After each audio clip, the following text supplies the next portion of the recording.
Look at it, Adam. Feast thine eyes on a sight that approacheth heaven itself. You've been to a lot of places and you've seen a lot of things, Pa. But you never seen or been to heaven. Well, maybe I never been to heaven. Maybe I'm never going to get the chance. But heaven is going to have to go some to beat the 1,000 square miles of the Ponderosa. As long as it's ours. As long as we keep it in Cartwright hands. Know anyone who could take it away from us, son? I know those who would try. That Virginia City bunch, if we gave them half a chance. Where's little Joe? He's supposed to have met us here. I want a report of those cattle he was supposed to bring down from the north end. Oh, you'll get it, son. You might have to wait until he's ready to give it to you. I want that report now. Well, maybe the best thing for you to do is go find him. I intend to do just that, Pa. Horse will know where he is. Adam. Remember, he's your brother. Well, brother or not, I expect him to do his share, same as the rest of us. He's a boy, son. Not a man like you. Only thing wrong with him, he's young. Well, young or not, still a Cartwright.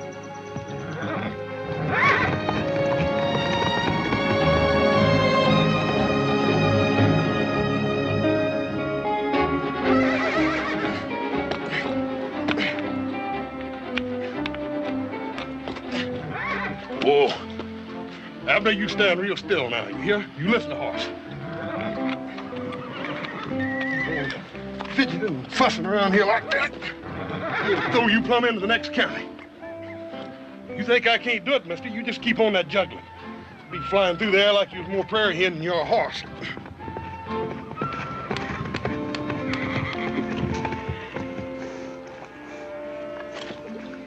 You giving you any trouble, horse? Oh, Pa.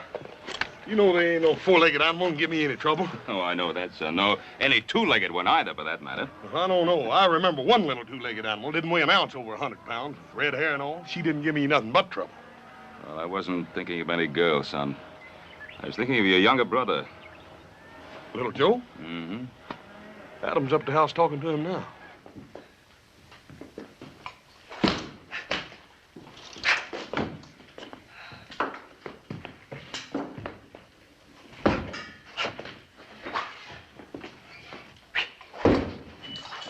You got nothing better to do than play with that. Never know when I might want to use it. What chance you gonna have to use an epee out here in the West? What I always say is, older brother, if a man ever gets that chance, you best be ready for it. Stand still when I'm talking to you. You're a Cartwright. Do you know what that means? No, older brother, I'm waiting for you to tell me. All right, I'll tell you. It means you're supposed to be a man now, fit to do a man's work. It means you got part of the responsibility of running this ranch, same as Pa and Horse and me. I didn't think I could handle it same as you. I'd quit. And how do you expect to do it with that New Orleans monkey pick you got handed down to you by your French quarter mother?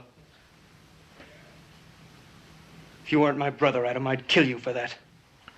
Well, any time you're ready, little Joe, you can just forget all about us being kin. Well, you know, that'll be easy. Because I've never been able to see myself being kin to anything whelped out of a thin-nosed, blue-blooded Boston Yankee.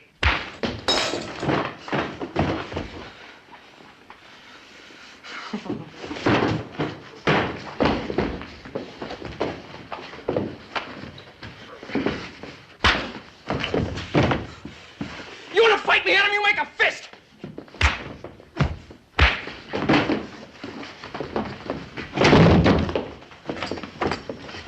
Fire him, brimstone! Stop that fighting! Horse, make him stop. Put an end to this shame, this disgrace. Paul, they don't hear you. They don't mean no disrespect. It's just they're working off a little extra steam, that's all. Don't you worry none. I'll stop them. All right. You boys had enough fun for one day. Let's call it quits. In case you didn't hear me, I said this play-acting business is over, and I mean right now. Now, you stay out of this. Horse is between me and older brother here.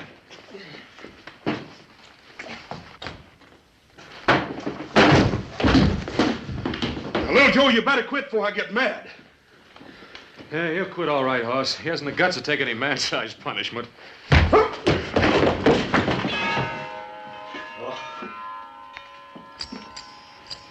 Sons, don't we have enough to fight? Must we fight amongst ourselves? Why don't you tell that to him, Paul? Get anything through that rock-bound New England head of his.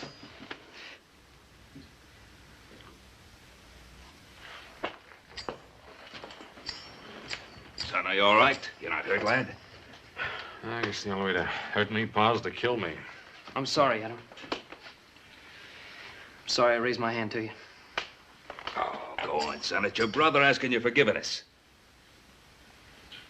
All I ask is for him to do his share. We're running the Ponderosa, not playing with an epee. And that means bringing 1,000 head of cattle down from pastures to the bottomland. Those cattle, every last head of them, have been grazing in bottomland since this morning. Don't you josh with me, little Joe. Oh, boy, that'd be the day anybody tried to josh with you, you Yankee granite head. Joe, you're telling the truth about those 1,000 head of cattle? Pa, you know he's telling the truth. He ain't no liar, Pa. That the truth, little Joe? That's the truth.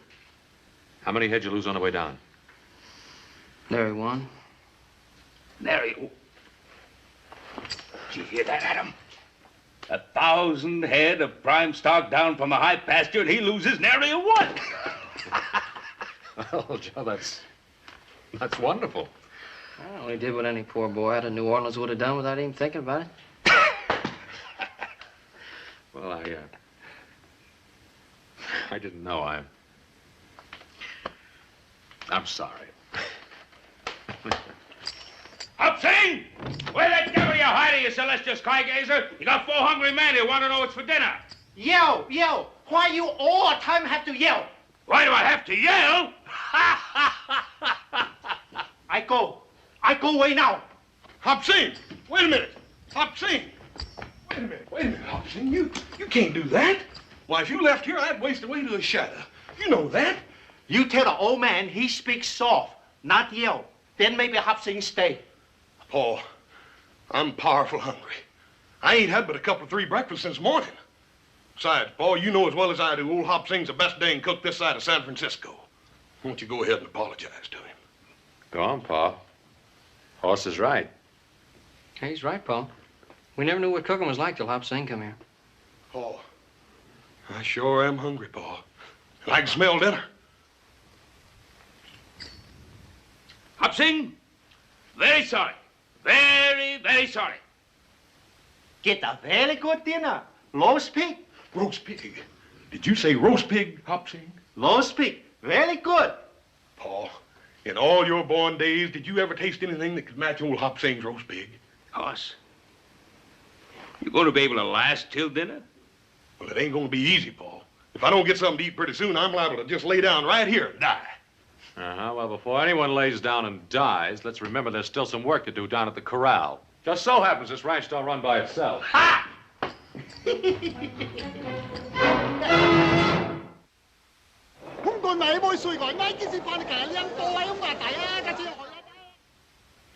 You don't think very highly of our plan, do you, Hooper? Look, Troy, this isn't my idea, scheming with an actress. You know what I'd like to do. Everything all right, Miss Brown? Take the Ponderosa by storm. You know what that would cost us? Oh, hang the expense. All I want is to get rid of that Cartwright bunch once and for all. Well, I wasn't speaking of the cost in money, Hooper. I was speaking of the cost in human lives. Yes. What are you planning on using, Hooper? The United States Cavalry? The last time we planned an expedition to take the Ponderosa, it cost us over 12 lives. And Cartwrights can assemble 200 of their mounted men within an hour if they have to. Up there in that empire they control, their position's impregnable. As Garvey says, we couldn't get at them with anything less than the U.S. cavalry. All I know is that the Yellow Jacket needs 1 million board feet of timber a year to keep going. Well, a Gould and Curry, my dear Hooper, requires 3 million feet a year. I have a 12-foot wide vein of pure silver I can't even explore for lack of shoring timber. I don't think I have to be reminded of the seriousness of our problem. Well, I can tell you this. Unless I get timber, I'm out of the mining business. If old Ben would only agree to sell us what we need, I'd be willing to pay any price he'd ask. Well, to old Ben Cartwright, a tree is something sacred. Yeah. Something money can't buy. That's ridiculous. Money can buy anything. Can it, Aaron? You nor any of us couldn't make the Cartwrights sell us one more sapling than they wanted to. Troy, Do you think this girl can really do it?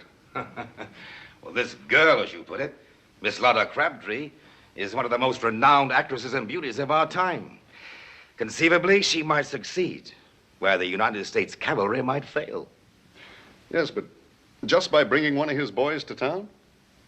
By putting into our hands the one thing that would make Ben Cartwright sell us his trees. A son.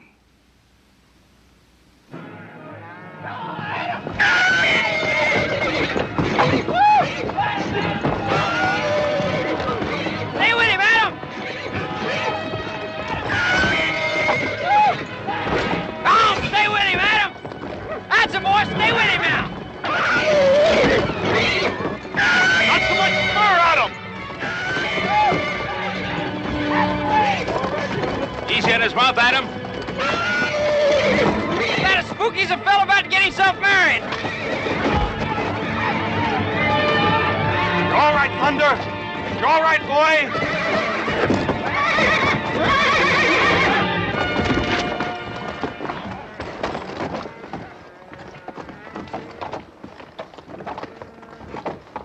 You right, Adam? I'm all right. Let me go.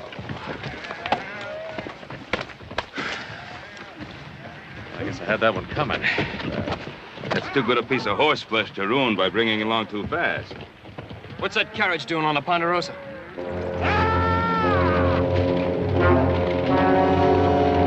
Those fools, they should have known better.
Do you know where you are? Yes, sir. Yes, Mr. Cartwright. Put those hands up. If you put them down before you're told, you're dead, mister. If you know who I am, then you know you're on the Ponderosa. I'm sorry about that, but then I guess I must have got lost tracking over them hills. Don't you kowtow to him, driver, unless you want to answer to me.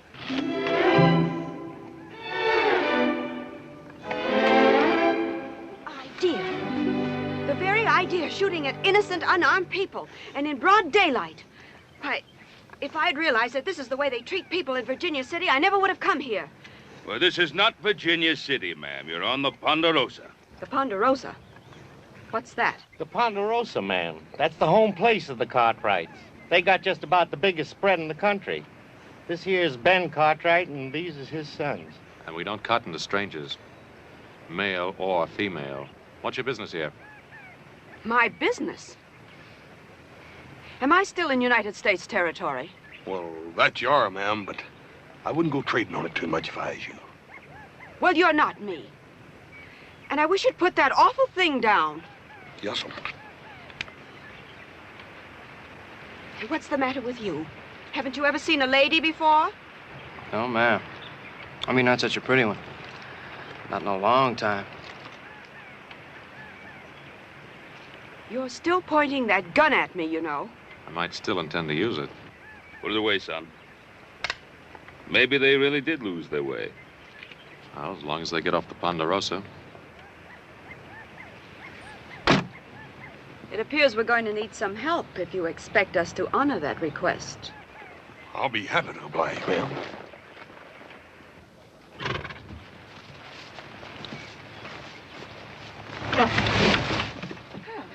It's a relief to know that even here a lady can expect help from a gentleman. Little Joe, I think maybe the lady would like a nice cool drink after traveling around in the dust and heat. The lady happens to have a name, gentlemen. Miss Lotta Crabtree. You mean the famous actress? I mean the very same. Be knee-high to a prairie dog. Lotta Crabtree. Miss Lotta Crabtree. Hey, yes, yes, ma'am. Little Joe, take Miss Crabtree up to the house. Let her rest herself while we put this fool carriage of hers together again. You expect me to ride this horse? I'll see that man will walk a mile of the house. My pleasure, ma'am.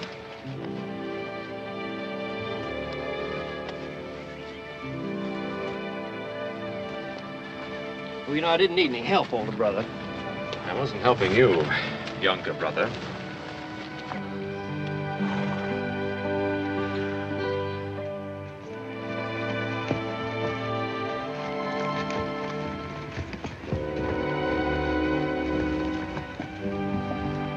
I'll swear.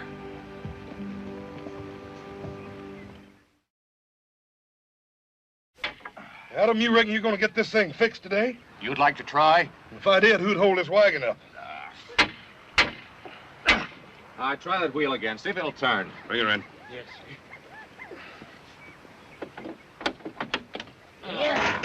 All right, now. Get her out of here. Or we'll lose our patience and string you to the nearest tree. Yes, sir. But what about the lady, Miss Crabtree? How long does it take to get a gal a cool drink of water? Yeah, talking about something to drink. If I don't get something to eat pretty soon, I'm liable to get plumb dangerous.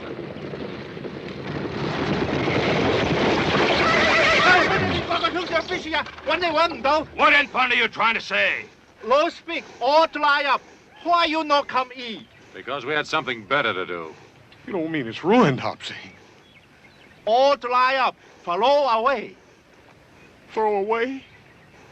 Hopsing invite lady eat a low speak. She say, thank you very much, but she have to go Virginia City. Virginia City. Crazy little Joe. He didn't agree to take her. Take Bess Buggy too. She very pretty lady. Very pretty. Not alone. Mister, you've got just 1 minute to tell us all you know about it. I swear I don't know nothing, Mr. Cartwright. That minute's running out fast. Who sent you up to the Ponderosa? Nobody. I mean, I was just hired to drive the lady up around these hills. Was it Alpheus Troy? Was it Alpheus Troy hired you? Talk, man, while there's still a tongue in your head. I couldn't help myself, Mr. Cartwright. I couldn't say no to Troy. I just couldn't help myself. How much did he pay you? You went into that town alone. Anyone care to ride into Virginia City with me? Us. Not into Virginia City, not yet. It's exactly what they want. Just the 4 Cartwrights. Well, we'll ride in. But we'll have 100 men riding in after us in the morning if we haven't returned. We'll let the men from the North Valley. Adam, you ride out to the settlers on the Tahoe Rim. I'll take care of the men at the sawmill. As soon as we're through, we'll ride into Virginia City. I'll be waiting for you in the Sazerac.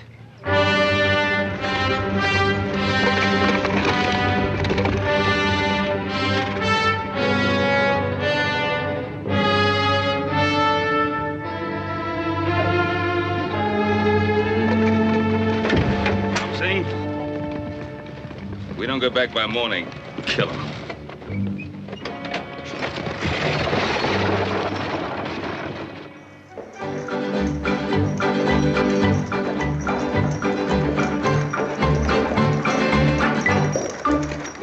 Oh! I think we better let him rest, ma'am. We don't want to get him all tuckered out. I see. It's very considerate of you to drive me, Mr. Cartwright. Well, most people hereabouts just call me Little Joe. Little Joe? Well, you're not that small. I was not that, ma'am. It's my brother Horse is that big. Yes, he is. But what kind of a name is that for a man? Horse. Oh, he had some other name when he was born, but then when he weighed in at 50 pounds, when he was just a couple of months old, well, people just forgot the other name and started calling him Horse. 50 pounds at a couple of months. Now, that's impossible. Impossible, ma'am? I don't think you'd say that if you could have seen Horse's mother. Isn't she your mother, too? Who, that big gal? Oh, no. Well, Pa said she stood 6 feet tall on her stocking feet and could punch like a mule. That's how Pa met her. She threw him 2 out of 3 times in a wrestling match. Oh, she didn't. No. No, she's a real beautiful woman. Came from Sweden. Pa said she was like a clean, fresh sunrise. I'm sure she was. Your father was married twice? Oh, more than that, ma'am. More than that? Yeah, older brother Adam. He's from Pa's first wife. She was the daughter of a New England sea captain. Imagine my pa being married to a Yankee. What's so wrong about a Yankee? Ma'am, if you don't already know, guess ain't no use my telling you. Mr. Cartwright, when will we ever get to Virginia City? Almost before you know it, ma'am. Ha! Come on!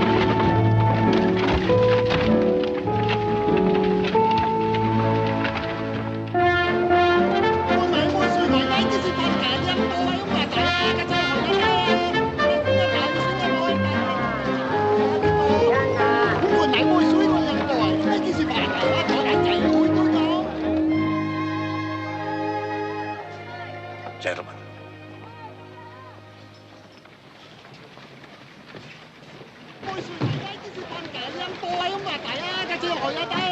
The spider has just snagged the fly. Troy, do you think Miss Crabtree would appreciate being called a spider? As long as she collects her fee of $10,000 for this special performance, I don't think she cares what she's called. Boogie's yours, ma'am, for as long as you stay in Virginia City. Oh, that's most gallant of you, little Joe. Hope you didn't mind the ride too much, ma'am. I loved it. Fastest 20 miles I've ever experienced. You will stay for my performance, won't you? I don't know what could keep me away. Well, I'll look for you from the stage.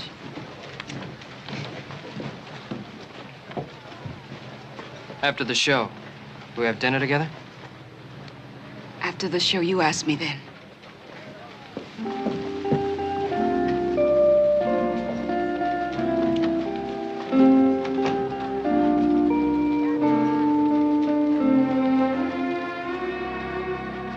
Now you know what you're going to do. Right.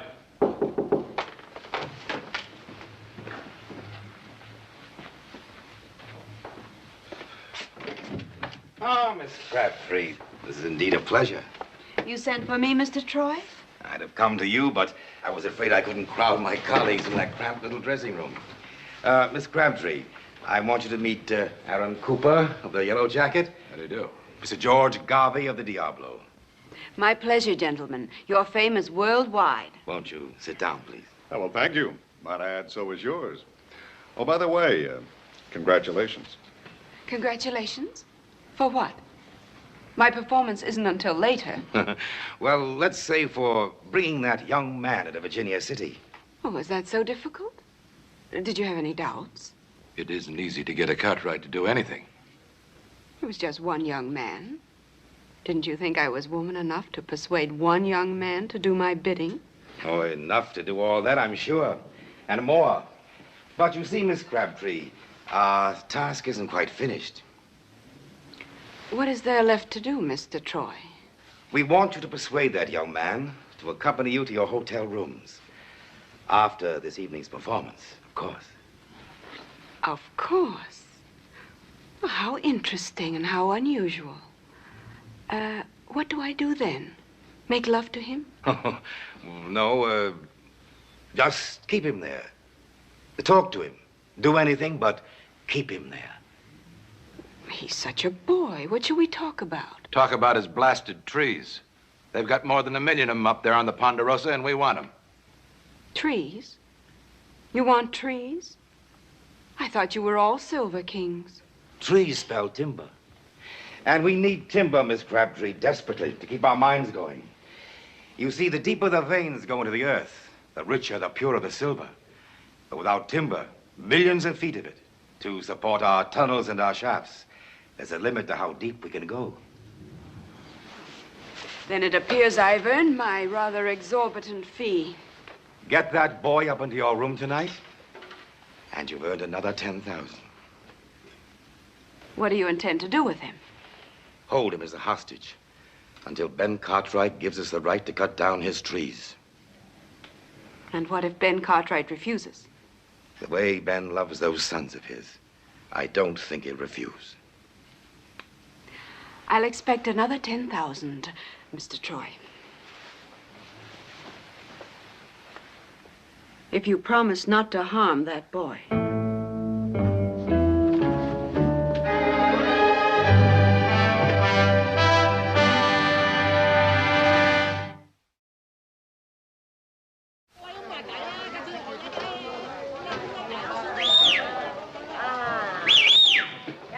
It's a friend, Hopling. Put down the war club. Also much happy to see friend. Always happy to see you too, Hopling. How's honorable son, Hop Sing? He cook very good? Oh, very good. Horse loves him like a brother. Ah, so very good son. You come from Virginia City all alone? You take terrible risk. Well, if honorable father just take my horse to the stable, I want to take care of a few little things uptown.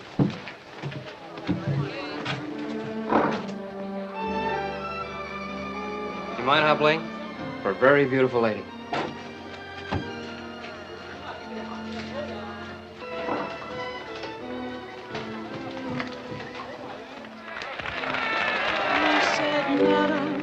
I have come for to court you, your affections for to gain.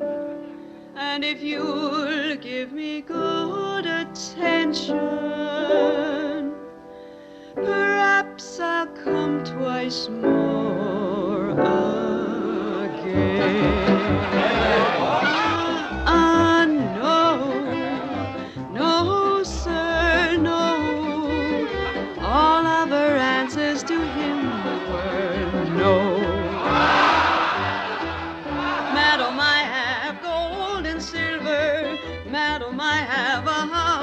Land. Madam, I have a world of pleasure. You can have it all at your command. No, sir, no. All of her answers to him were no. What care I for your gold and silver? What care I for your house and land? What care I for your word of pleasure? All I want is a handsome man. No, sir, no. All of her answers to him were no. Madam, you seem to boast on beauty. Beauty surely will vanish away. Pick a pretty red rose in the morning, and by noon it will fade away.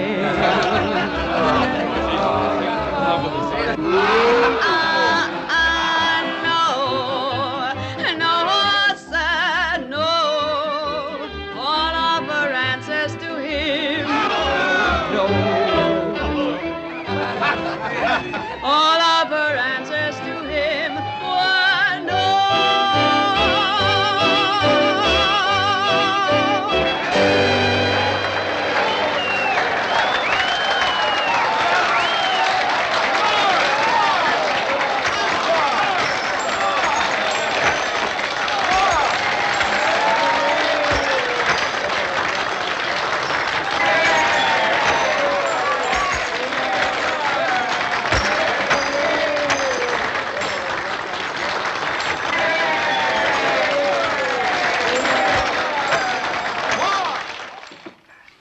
Young Cartwright sure didn't waste any time snapping up her invitation. In his place, I would have done the same thing. Well, if you had, it'd have been your last supper, too. Aaron, have you assigned proper men to the task? McCutcheon and Farrell, Yellow Jacket boys. Excellent. Good. Gentlemen, ladies, I invite you to partake of the pleasures of my Club Sazerac special. It's open. Come in.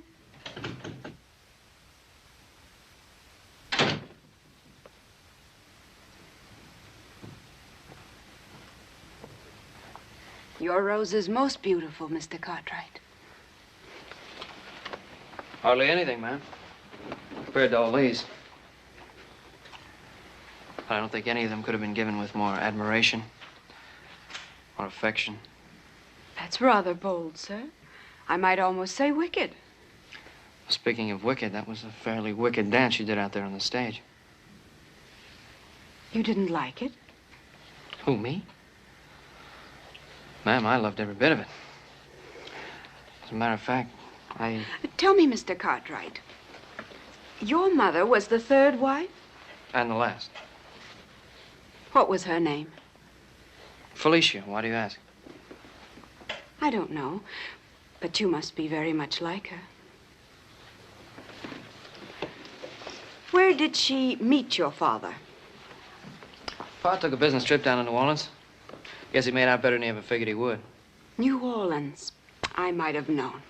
Hey, Grandpappy served there under the pirate Lafitte, till he got... You mean to say your grandfather was hanged? How awful. Oh, it ain't a bad way to go, ma'am.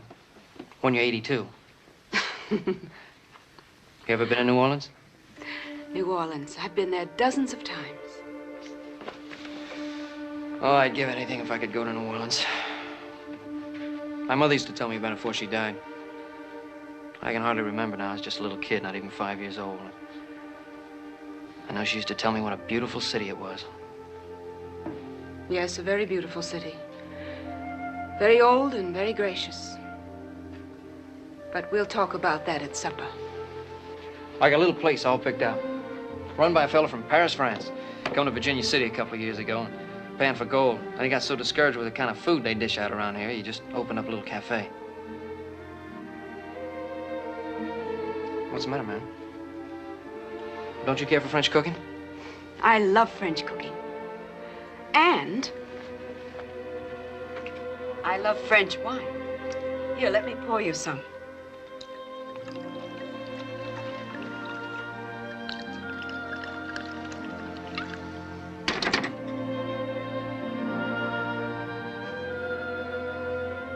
To your very good health, monsieur. What is it? They call it champagne. It's the only thing I drink. Tastes pretty feeble to me.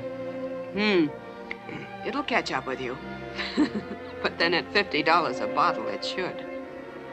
$50? Well, this stuff's expensive. Everything I have is expensive.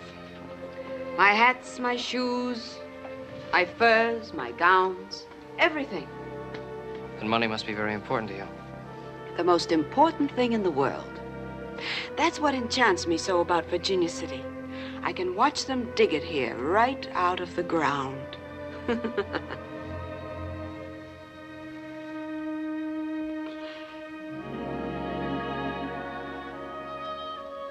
You don't know how hard I've worked. How many years it's taken to be able to buy the kind of champagne we're drinking now.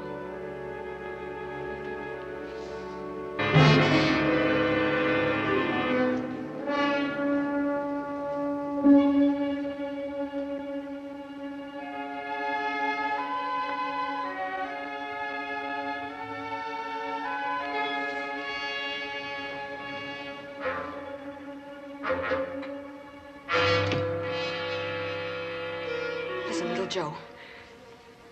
Why won't your father let them cut down those trees? They'd be willing to pay anything he asked. The trees? Who wants to know about the trees? They need those trees. Without those trees, they can't keep their mines going. And without those trees, we can't keep the land going. You expecting any visitors, ma'am? I suppose you know what I've done, don't you?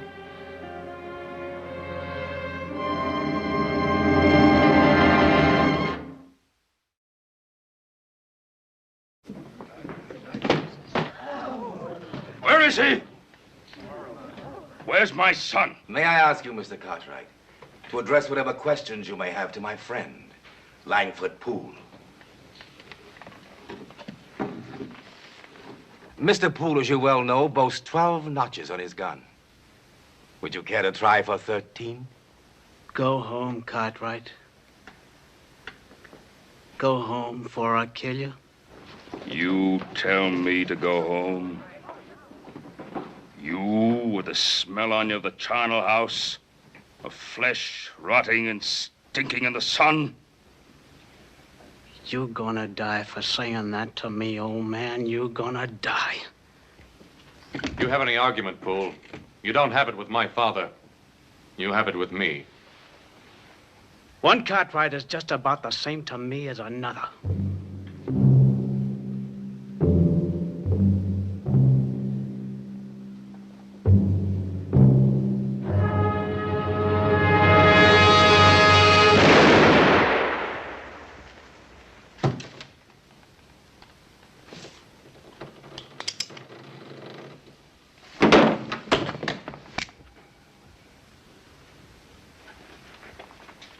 I'm asking you again. Where's my boy? I don't know. I don't know where he is. We looked all over town, Pa. There's no trace of him. Troy, the Lord saith an eye for an eye, a tooth for a tooth. I want my son, Troy. My son, or your life. You think that brat of yours is in Virginia City, Ben Cartwright? All right. Find him. I'll find him. With that actress once I know where she is.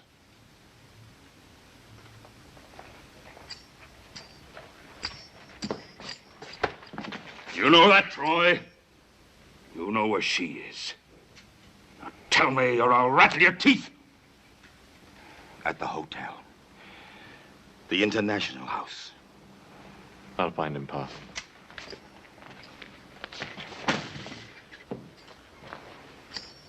Wallace, you stay here and help Pa keep them seated right where they are. If I don't come back with little Joe, we'll ask some more questions. They'll be here when you get back at them. One shape or another, but they'll be here.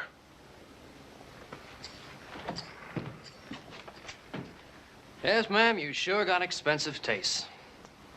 Like the champagne stuff, hats, gowns, and furs. I guess you didn't have much choice. But you have. They'll kill you, little Joe. You can get out through the window, please, before it's too late. Ma'am, I thought we had a supper date together.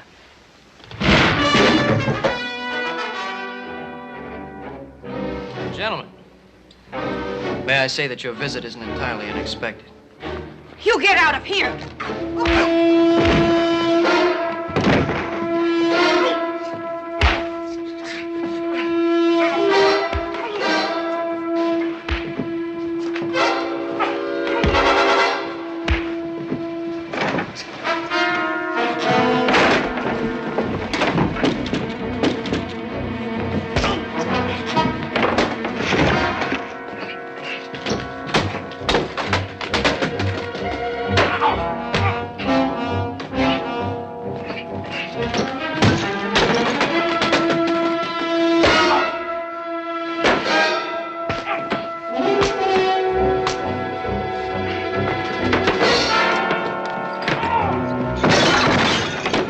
Crabtree, ma'am, you're a sweetheart.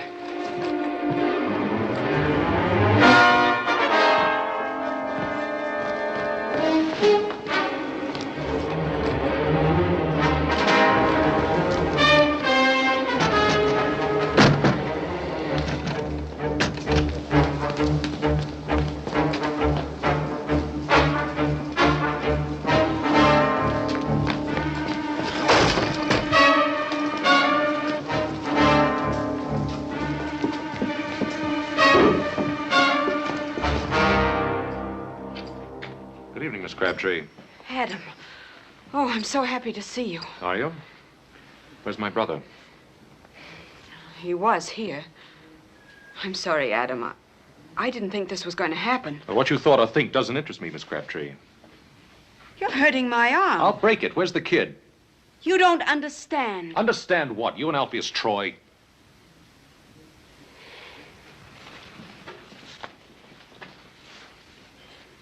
You don't think much of me, do you? On the contrary. I think you did your job beautifully. It's not everyone that could lure a young fool kid to his death. That isn't true. I didn't know they wanted to hurt him. They said it would just be a little trick, a sort of a game. Could I go up into the mountains and make one of you follow me back to town? For how much money? Money didn't have anything to do with it. Didn't you just hear me say it was a little game, a sort of a lark? Oh, I heard you. It doesn't mean I have to believe you. Oh. Let go of me. Get your hands off me! Next time, Miss Crabtree, pick on a man, not a boy.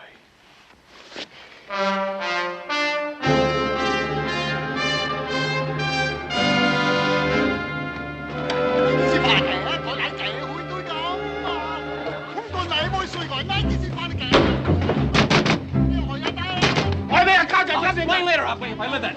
All same trouble? All is same trouble. He's around here somewhere. We'll go through every shack and tent till we can find him.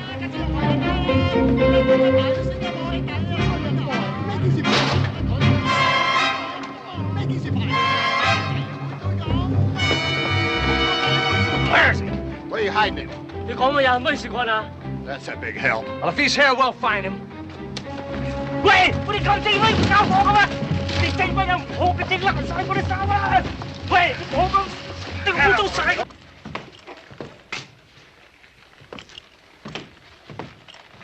Old man, thank you for keeping me alive. Of course, one day you may regret it, you know. Where is he? Did you find him? No, I didn't find him, Pa. I got his horse outside. Found it at the stable. He's still in town.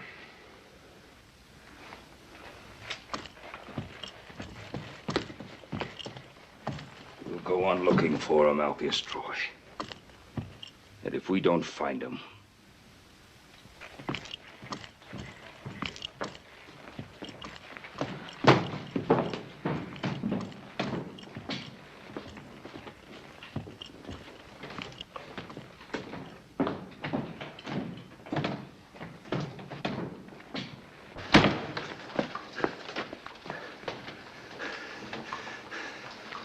try that one next. Inside basket. I'll cover close.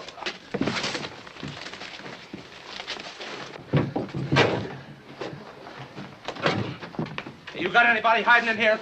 Hide somebody? No, nobody. Me hide nobody. Oh, what's the use? Let's turn this place inside out.喂，佢整咩又開？唔啱啦，開咁得嘅喂！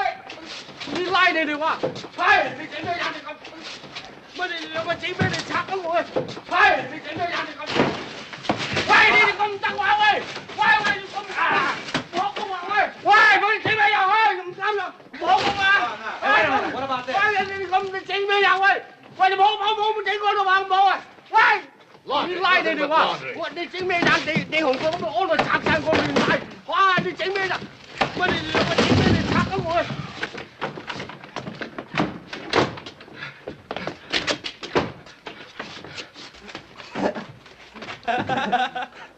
No ticket, no washing. 你拉你哋話，你整咩人？你紅過咁安度拆晒個亂晒，哇！你整咩人？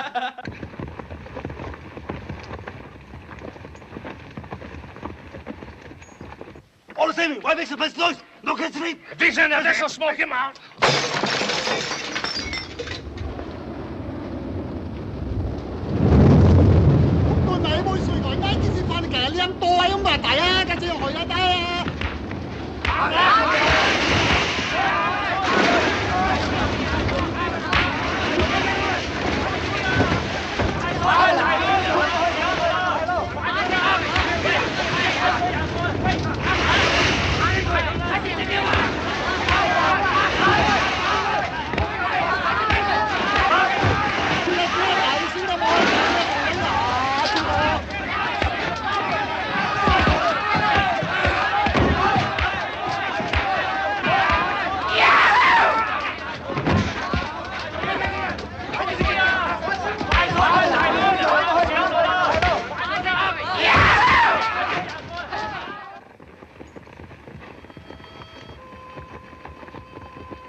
this what you've been doing all night?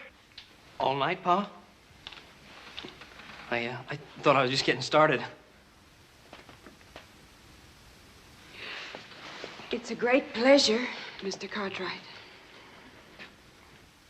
Out! Out, you little rapscallion, before I skin you alive!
So that's what's been happening to our cattle.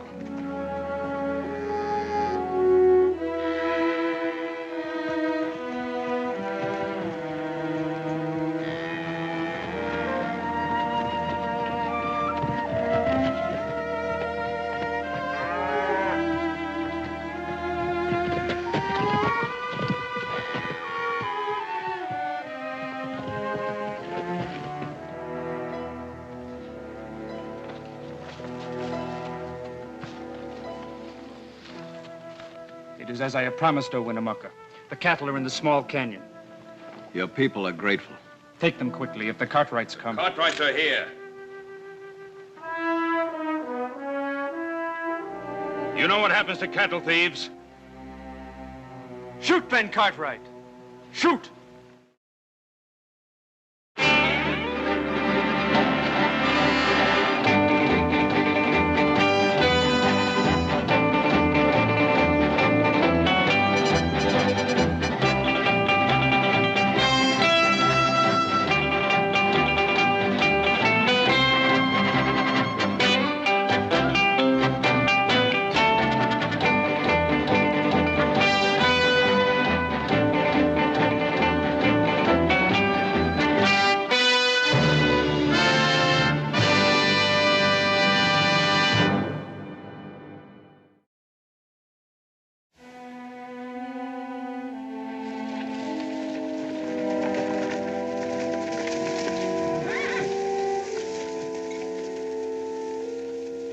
I trusted you. I gave you a good life on the Ponderosa. Do you repay me by stealing my cattle? Do not blame my brother. He but did the word of his chief. How long have the Paiutes been cattle thieves? Since the Washoe antelope and deer are gone. Since the pinyon tree burns in the fires of Sun Mountain. Since our women and our children and our braves sit hungry in our tents and sicken without food. What say you, Winnemucca? The Washoe antelope herds have fed the Paiutes since the long ago dream time. The diggers of Sun Mountain eat antelope, while the pots of the Paiute are empty. They are but 3 head, the weakest of the Ponderosa herd. Tukwa cannot see his people starve. What's the matter with you, Tukwa? The Cartwrights let the Paiute starve? Why didn't you ask us? The Paiute is a man. He does not beg. Even now, Winnemucca is called woman by my young men around the council fires. Winnemucca is no woman. He thinks of his people. The ways of peace are good ways. But because the Paiute loves peace does not mean he cannot make war. War brings nothing but wailing in tents and lodges, Winnemucca. For the Paiute and the white man, you and I understand these things. Does Ben Cartwright disregard the voices of his sons? Even so, Winnemucca hears the words of his young men. They speak for war. They see as I see, that the Paiute walks the same trail as the antelope, and the antelope is dead. The men who dig in the earth are new to Washoe, Winnemucca. They do not know the ways of the land. My sons and I, we will ride to them and make them understand. They will listen. The Cartwrights and the Paiutes have long walked the earth together. But if there is war, Ben Cartwright, even the men of the Ponderosa can die. There will be no war, and no more antelope will die. I will see to it. Tukwa always speaks the truth. They must indeed be the weakest cattle of our herd. For our friendship, would you drive them off the Ponderosa?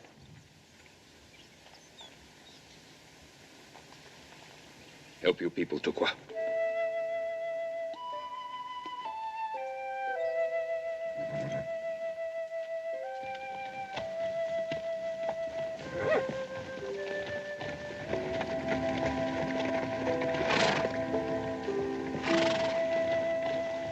Paul, I don't like all that war talk. That New Virginia city's full of fools. You think even fools would know you can't push Indians around? All they were thinking about was food. Food is one thing. Destroying the balance of nature is another. To keep this up, the whole of Washoe will become a desert. Saw it happen at John Sutter's, California. All right, let's go. Where, Paul? Virginia City.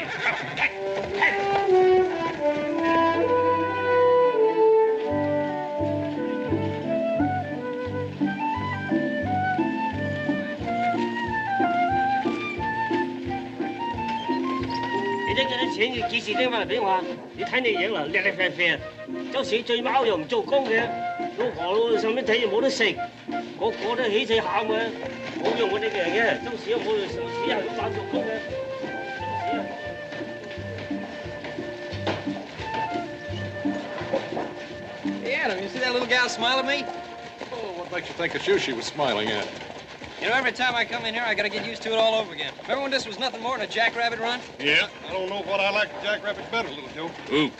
All right, you two country boys, get your fill of the city. Adam and I'll take a little look around. Stop.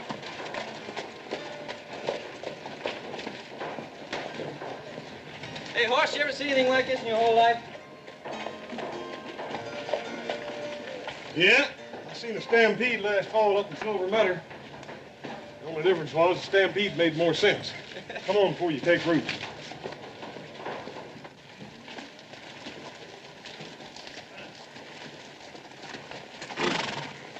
Looks good, Mo. Yeah, move Wish there was more. Guess we've seen it all now. The good and the bad. That's what they call striking it rich. Looks like all they've struck so far is bad luck. Pretty rough on young ones like that.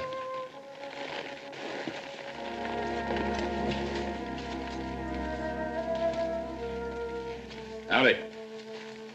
Howdy. It's not much of a meal for grown boys. That ain't much of a meal for anybody, but that's my business, ain't it? No offense intended, Mr. Harris. Carl Harris. This is my wife and my boys. Hello. Howdy. Howdy. You know, Mr. Harris, you could be feeding those boys beef. Yeah. If I had wings, I could fly, too. Mr. Harris, we're the Cartwrights from the Ponderosa. Now, there's plenty of beef in the valley. I reckon so. All I can do to fork over $10 a pound for that skinny antelope. I couldn't afford beef. You paid $10 a pound? And lucky to get it. A man come through last week selling salt pork for $15 a pound. At least this meat is fresh. We aren't starving, mister. We take care of ourselves. Well, I'm sure you do, ma'am. You don't have to pay those prices. Well, we market our steers over to Placerville for $25 a head. We'd be making money selling them to you for $20. $20? That's right.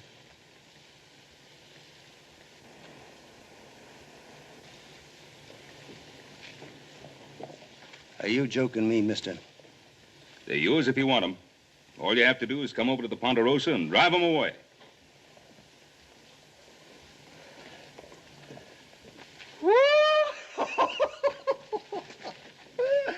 I couldn't do much better than that back home in Kentucky.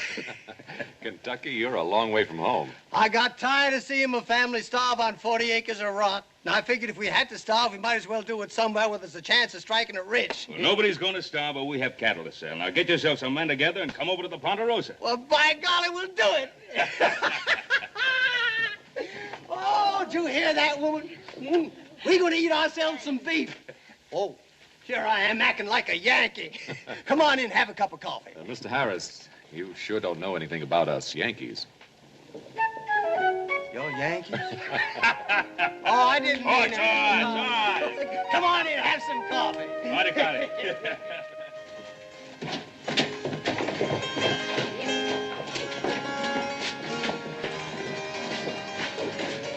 Hey, where'd you come from? You're cute. Hey, now, wait a minute. Lady, you just mind your own business. Come on, lady. Stuff your eyes back in your head. They're about to pop out. You know, Hoss, I could have a good time if you weren't here. Yeah, and get yourself into a peck of trouble, too. Hey, look at that little Joe. Let's go. Antelope meat, $10 a pound. Yeah. Looks like we're raising our own kind of stock, don't it? Come on.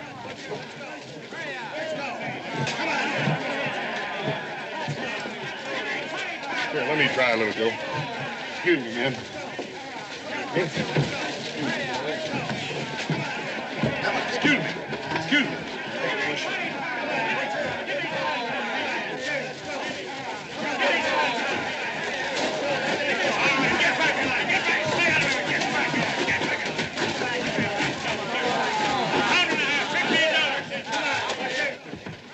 They must be out of their minds. How so, friend? Always like to hear the other fellow's side of things.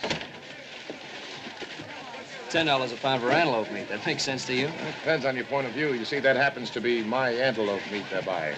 Coyotes might argue with you about that. I haven't seen you boys around. Are you staking out in Virginia City? Mark Burdett's the name. Joe Cartwright. It's my brother Hoss. Pleased to meet you. Say, he's a big fella, isn't he? Boys, do you have any idea how many people are heading toward Virginia City right now? Thousands. Yes, sir, thousands. And every blessed one of them with a belly he's got to fill. Gonna be a bunch of them, huh? Yeah, ever since they found out about that blue stuff being silver, which assays at better than $3,500 a ton, they're heading here from all over the world. Silver?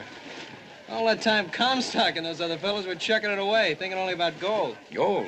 Virginia City's gonna be 100 times the strike the mother lode ever was. Now, let me tell you something, boys. There's more than one way to strike it rich. Man can live without whiskey and women and clothing, even shelter. But if he doesn't eat, he dies. Hey, little Joe. What are you doing here? Well, I'd like you to meet Mark Burdett. He owns this place. How proud to meet you, Mr. Cartwright. Howdy. It's my brother Adam. Adam? Howdy. Got a good thing here, haven't you? It takes a businessman to know a good business, Mr. Cartwright. Is that what you call it? I could think of another name.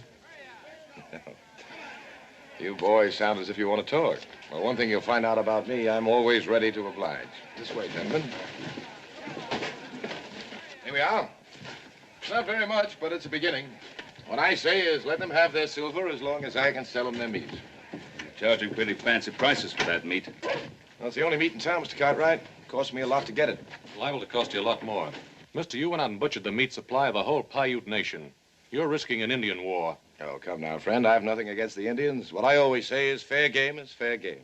Hey, Pa, why don't we sell some of our stock to Mr. Burdett here? And the Paiutes can have the antelope to themselves again. What stock you talking about, son? Don't you know about the Ponderosa? We got more prime Joe. cattle than...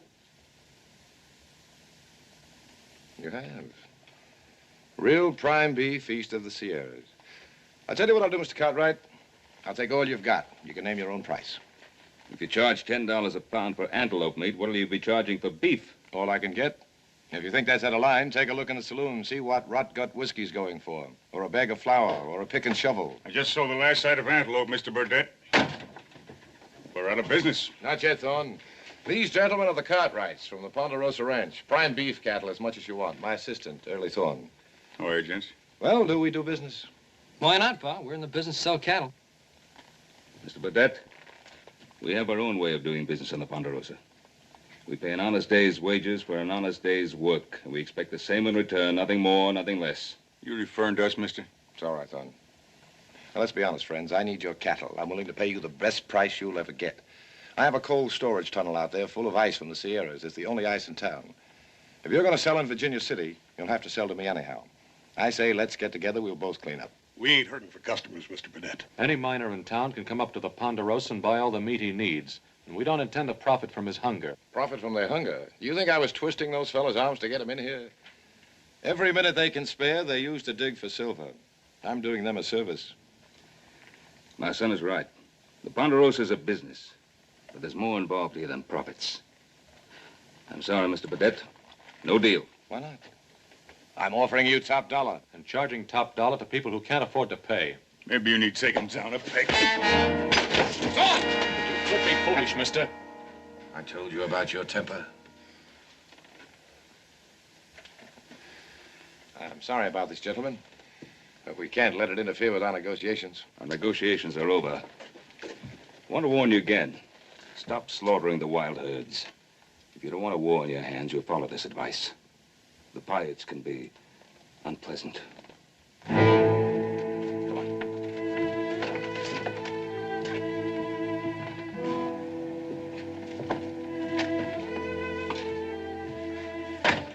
Kill me one of them Cartwrights. So, when are you going to learn there's more than one way of getting what you want? Are you sure, Mr. Burdett? I'm sure. They'll sell to me before I'm through, but they'll never sell cattle to anyone else.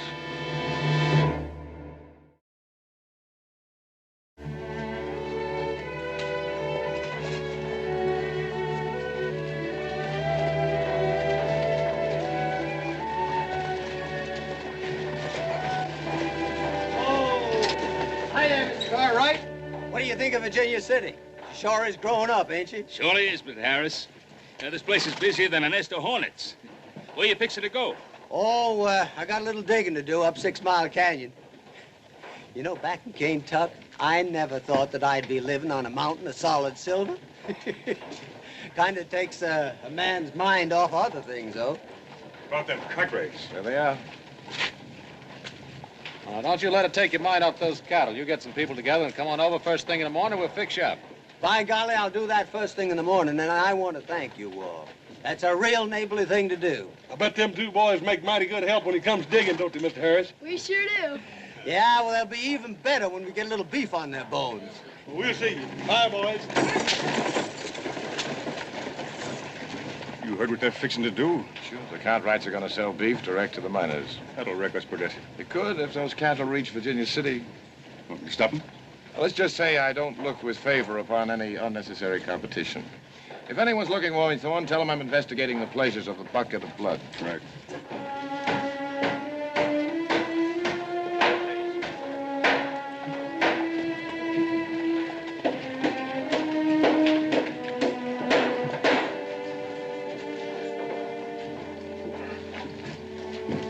You were just about to buy me a drink, weren't you? How did you guess? I suppose I just have a knack for certain things. I'm sure you have. Oh, isn't there some kind of a rule about women frequenting saloons? Oh, didn't you know? This is Virginia City. Anything goes. Exactly my sentiments. After you. Well, it isn't exactly the Palace Hotel in San Francisco, but it'll have to do. The name's Glory DeLacy, and it's all right. I've been in here before. Oh, then you'll know what kind of whiskey to order. It's all one kind. Vodka. Now, let's see if you're right. A bartender, a bottle of your very finest. Why is it that a new mining camp always has the worst kind of whiskey? The worst kind of women? That wasn't what I was thinking. What were you thinking? That you are the only really beautiful thing I've seen in Virginia City. Why haven't I seen you before? Just got in town a few days ago. Well, let's celebrate. Kill.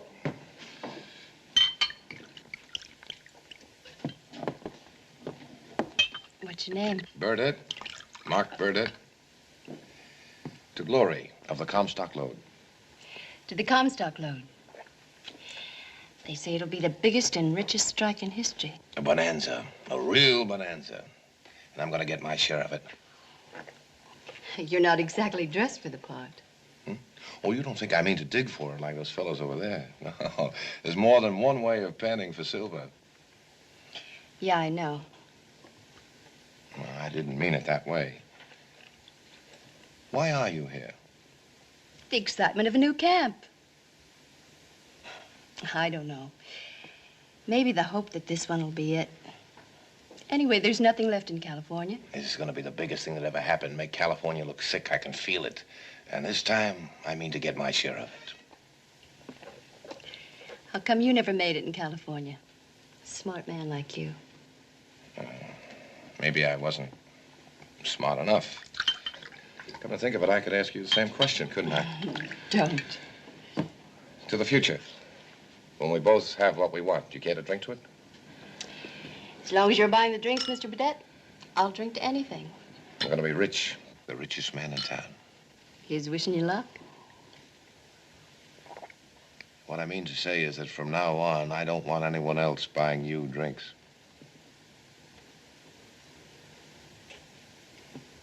You mean you want to take care of everything? I'm going to take care of everything. 20, 40, 60, 80, $100, Mr. Cartwright, and I sure want to thank you. Well, you can have more cattle if you want. That's pretty near all we can afford right now, but as soon as I get a dozen more feet down to my diggings, I'll come back and buy you a whole ranch. Hey, there comes old Tukwa. Thought he's supposed to be up on the rim. He's riding like there's some trouble. Anything wrong, Tukwa? More new diggers, Ben Cartwright. Too many.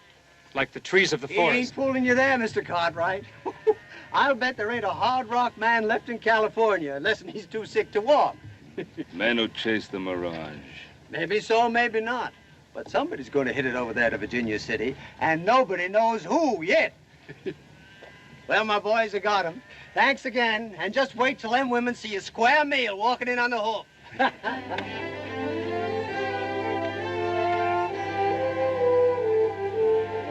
Bye. Go ahead.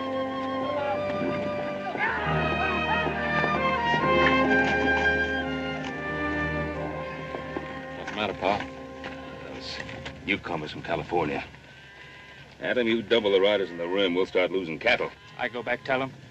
Now, you've had a hard ride. You're going up to Steamboat Springs Camp for a while. I'll put another man up on the rim. Probably could have got a lot more than $20 a head for those cattle. We made a fair profit. That's all the Ponderosa asks. Yeah, well, what about the other ranchers? I spoke to the other settlers. They won't boost up their prices. What are you want more money for anyhow, little Joe? You ain't going no place.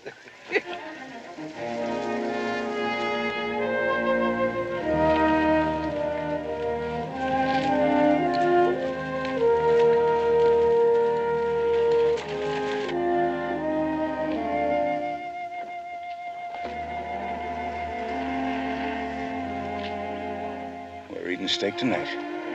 Get ready.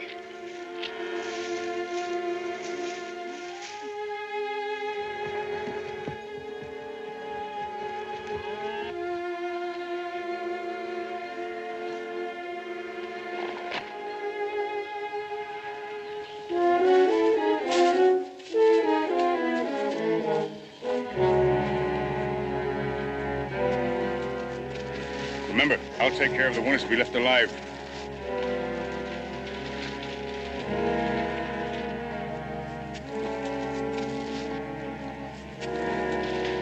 Get him.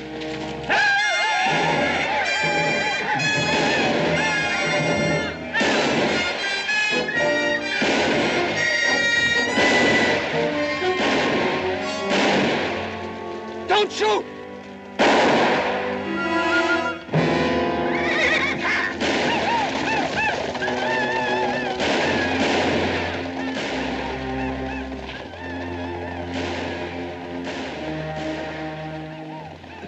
The kids. What are we going to tell the kids?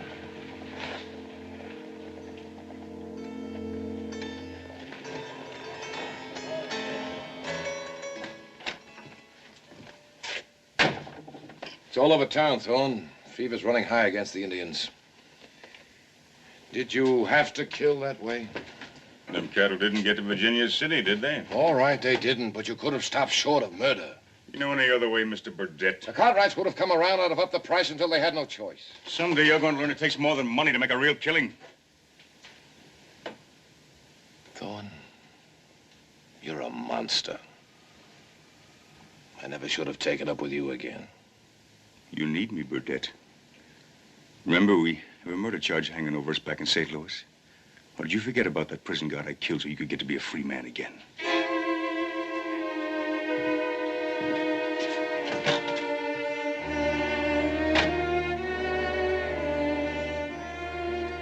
There you are, 3 kings.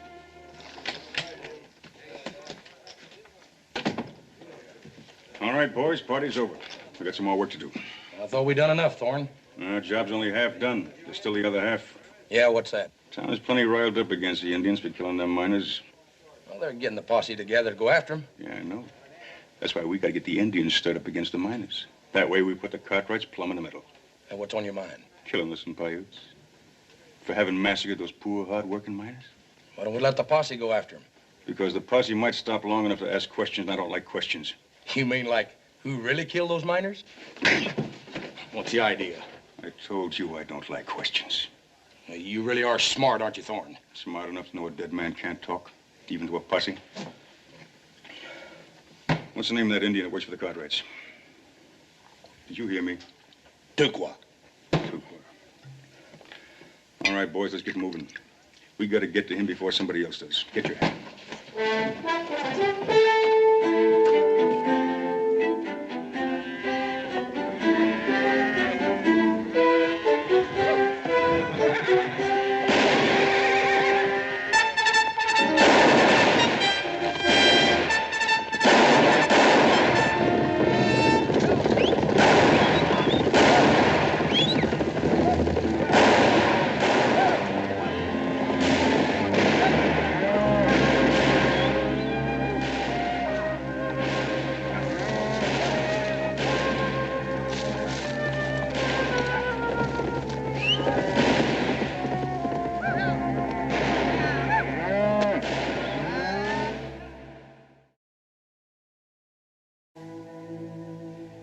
The diggers from Sun Mountain. Some of my people saw them as they drove the cattle toward the waters. Are you sure, Winnemucca? The Paiute does not lie. The diggers killed the deer and the antelope. They cut down the pinyon tree, and the Paiute has no bread. And now he cuts down my young men. It's like California all over again. Whatever they touch, they kill. Why would anybody want to kill Tukwa? Vengeance, some strange notion of vengeance. It just don't make sense, Paul. Them miners is all killed with bullets. Paiutes use arrows. I guess he didn't have much chance to tell them that. What will my young men say when I tell them of their brother's murder? You must keep them in hand, Winnemucca. Let the Ponderosa find the men who did this. I am an old man leading 1,000 stallions. Today I can stop my young braves. I do not know if I can tomorrow. We will return for Tukwa.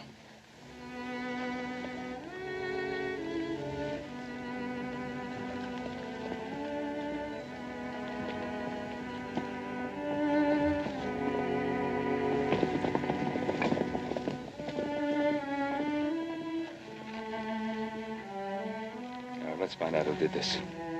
I know. Who? Mark Burdett. Wait a minute, Adam. Don't you think you're pushing this a little bit? I know you don't like Burdett, but you heard Winnemucca say some miners did this. Burdett's no miner. At the moment, he's the only man who stands to make a profit by starting trouble between the ranchers and the miners, not to mention the Indians. Oh, we've got nothing to go on. If we listen to Adam, we may ride into Virginia City and hang an innocent man. Well, he has a point there, Adam. We have no proof. You've met Burdett. How much proof do you need? Enough to know that we've got the right man. Look, why don't you let me go into Virginia City and snoop around, see what I can pick up? Alone? Sure, if we all go in together, everyone will see us. If I go in by myself, I won't be noticed. Might not be a bad idea, Paul. Well, maybe. Now, you take care of yourself, little Joe. Don't let Burdett sell you half interest in his business. Might not be a bad investment. Little Joe, maybe I want to ride in with you, huh? Of course, I'd be less noticed if I rode down the main street with a couple of wild steers. Don't worry, I'll take care of myself.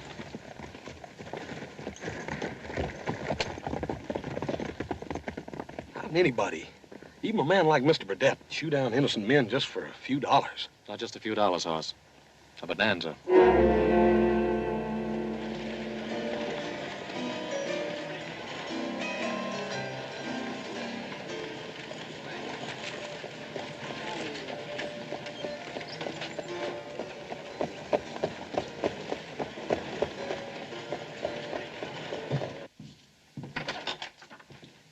Joe Cartwright just rode in alone.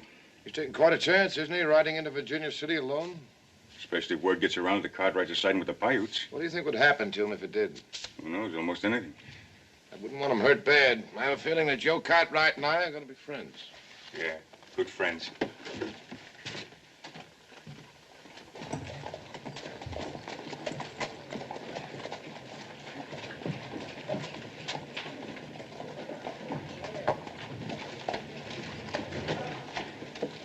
Hey, kid. You talking to me, mister? Yeah, I'm talking to you, you muttering little skunk.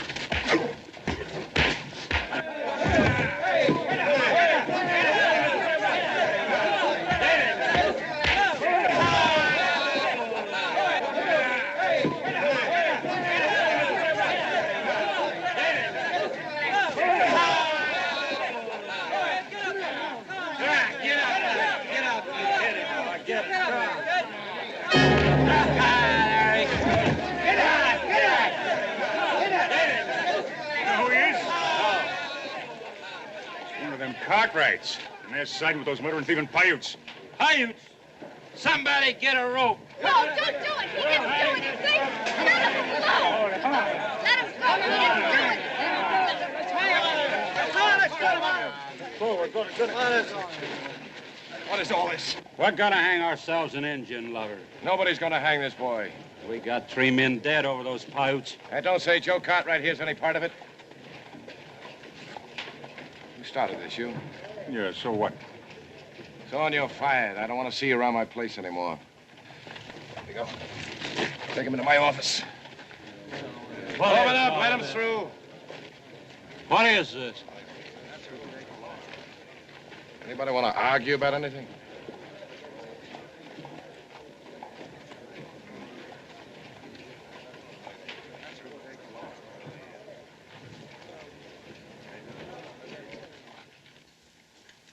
Oh. Did I hurt you? Oh, I don't think you could hurt me, ma'am. I don't understand. Those miners out in the street, they wanted to hang me. Why? You don't know? Well, the miners sent 2 groups out to buy cattle. One of them went down to your place. Yeah, that's right. We sold them about a half dozen head. The other went from Gold Hill down toward Carson. They found both groups murdered. Cattle were gone. What makes them think it was the Paiutes? One of the miners, a man named Harris, managed to stay alive. He recognized one of the Indians, a fellow called Tukwa. That's a lie. Easy, Joe. He said it, not me. Anyway, that's why this Tukwa is dead. They would have hung him anyway. Tukwa's not that kind of a man. He'd never take a part in anything like this. Mr. Burdett, you helped me out there on the street. I kind of think of us as friends. You can believe me about Tukwa. No, I don't want to believe it. Drop it. Drop it? What do you mean? What I said. It's all over now. This Indian, whatever his name was. His name was Tukwa. All right, that's Tukwa. Anyway, he's dead now, and he deserved to die. He took part in that massacre. But he didn't, Mr. Burdett. Not Tukwa, I know. How do you know? Young fool, how do you know? I told you, he was identified. Yeah, that's right. You told me. Thanks for the help. Fella buy you a drink someday, man? Do you know where to find me? I'll find you. You were pretty nice to that kid. That's my job, being nice to people. The paying customers, you mean? He wasn't a paying customer? And you are, aren't you, Mr. Burdett? You bought me 3 drinks. Or was it 4? I didn't count. Look, what's bothering you? You, if you want to know. What about me? I don't want you fooling around with anyone else, do you hear? I told you I'm going to be the biggest man in this town. Then God have mercy on this town.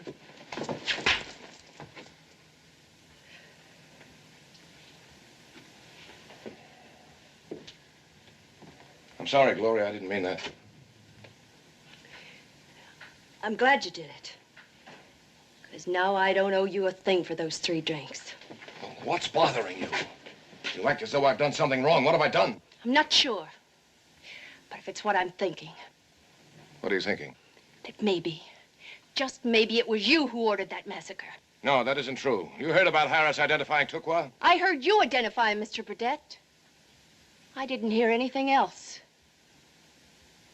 I didn't hear Mr. Harris say anything. Oh,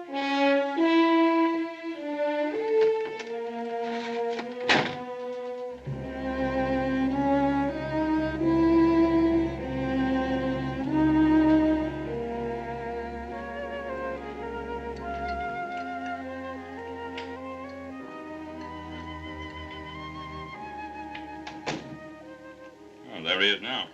About time. Where you been? We were worried about you. Sit down and eat and tell us what you found out.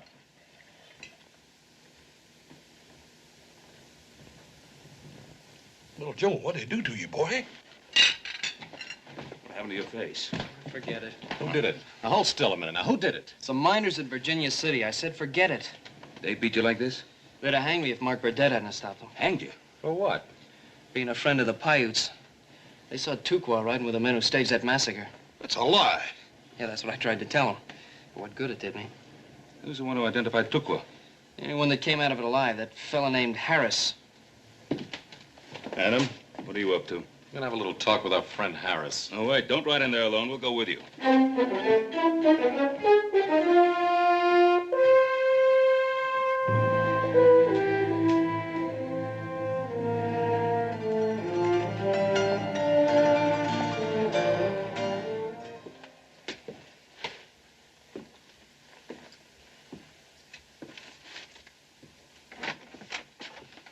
Where have you been? Staying away.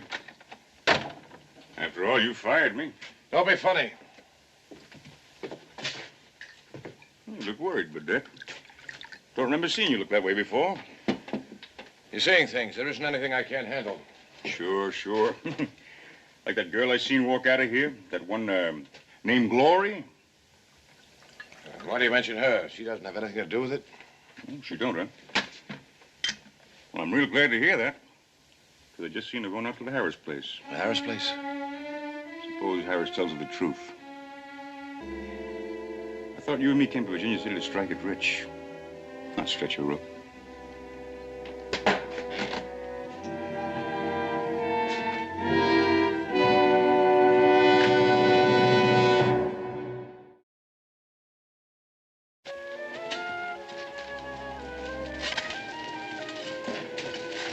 Well, hello, boys.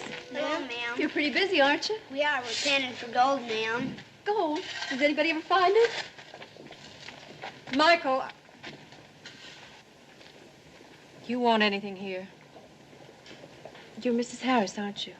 Yes, I'm Mrs. Harris. I'm pleased to know you, ma'am. I'm glad. I know who you are. What do you want here? I'd like to see your husband. My husband? You know my husband? No, but I must talk with him. It's very important.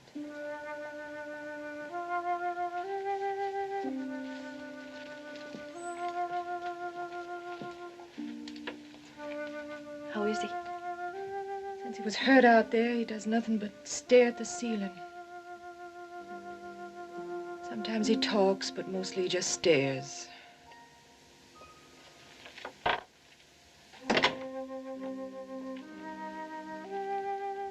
Carl? There's somebody here who wants to talk to you.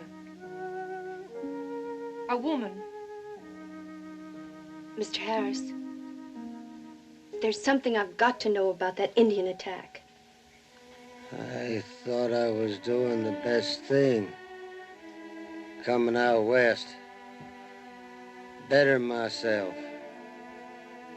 We're worse off here than we were back home.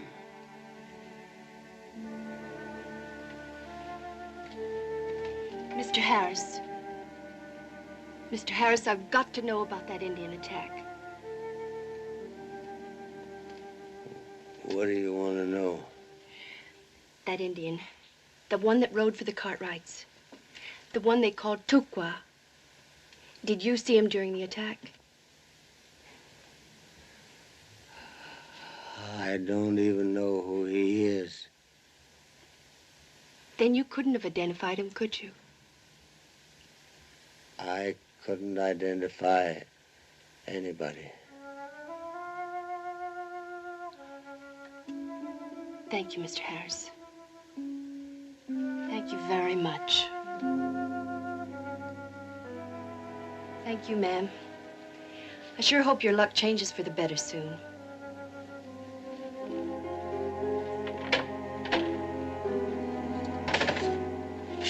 Goodbye, boys. I sure hope you find that gold. We will. We just gotta keep on digging, though.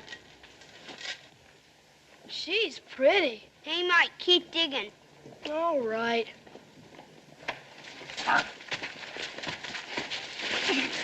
What are they doing to her? I don't know. We won't hurt you, Glory, but you better go with us. Oh, you. Oh, don't you ever hit her again. Who's going to stop me, Burdette? You? Yeah. They're hurting her. Ma! Ma! Mike, why are you doing this? Keep Why? What is it, Marco? They're hurting her. Who? The way you just left the house.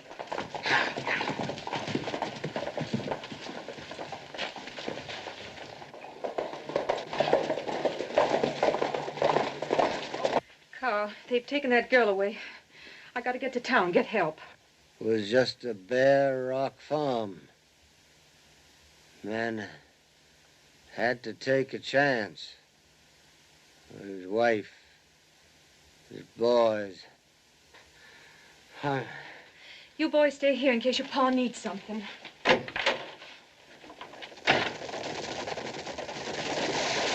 Harris, we'd like to have a talk with your husband. The girl. They've taken the girl.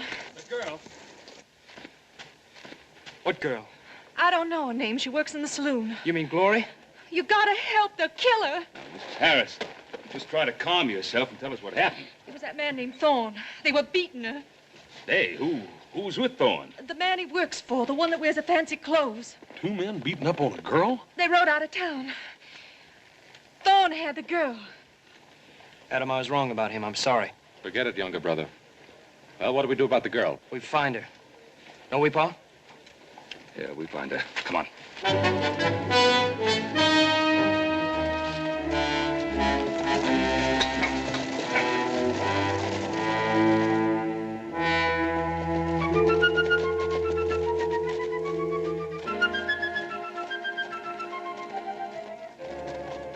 Think I can run away out here? Thanks. Where's that line shack you were talking about, Thorne? Should be just over that hill. Yeah. Oh. Oh. I sure would like to get my hands on that Thorne. You get your chance as soon as we find the girl. Hoss, you think you can tell which way they're heading? Oh? If I read the signs right, looks to me like they're trying to make the other side of Devil's Gate. You think so? Just the hottest, driest strip of desert in the Nevada Territory. All right, let's go.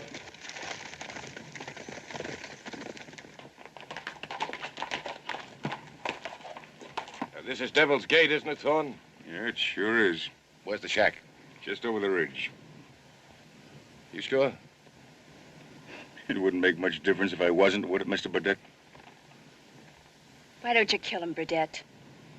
Oh, where did you get that idea? I thought you were the biggest man in Virginia City. All right.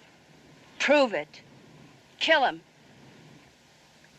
Think you can do it, Mr. Burdette?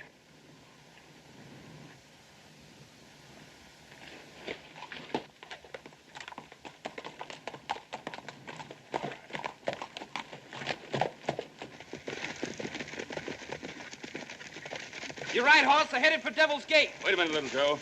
You can't be too far ahead with one horse riding double. Adam, you and little Joe, cut around that hill. Us and I'll plug the gap from this end. Sounds good, Pa. Come on.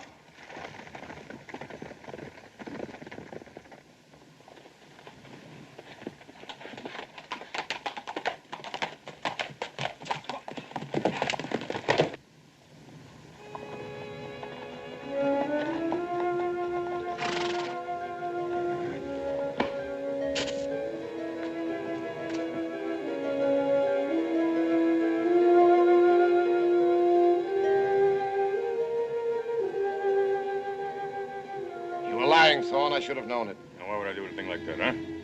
Come on. There's no shack there. There isn't anything there. Well, there's plenty of space. Long, dry, hot space.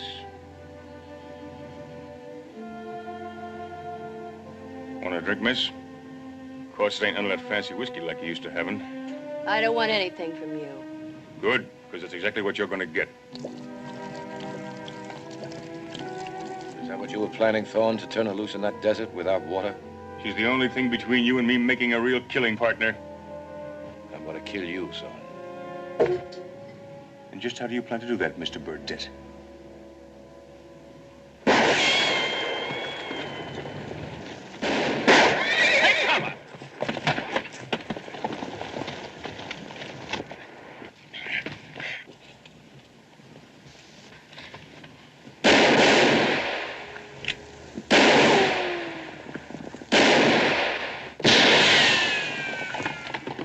Adam and little Joe found them.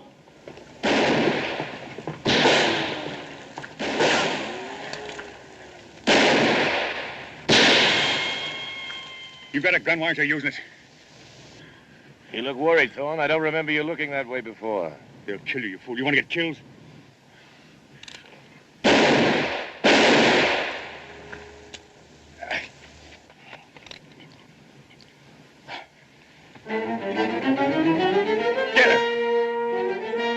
Got away. Oh, she didn't.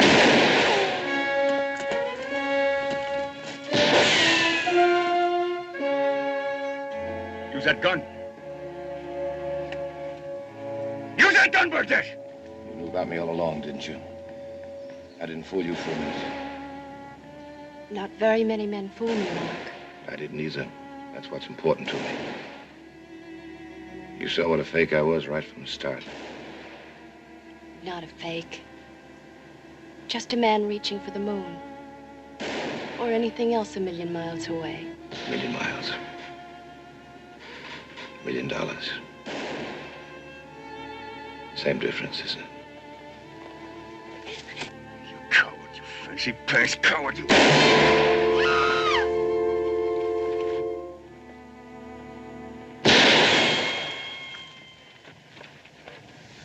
He ain't good enough to worry about. Let him die.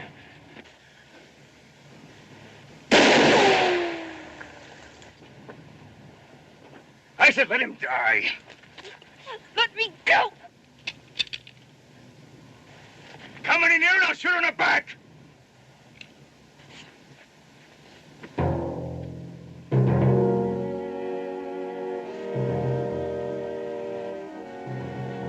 Why doesn't he shoot? Because Thorne can still kill the girl. Now you clear out of here. Clear out of here!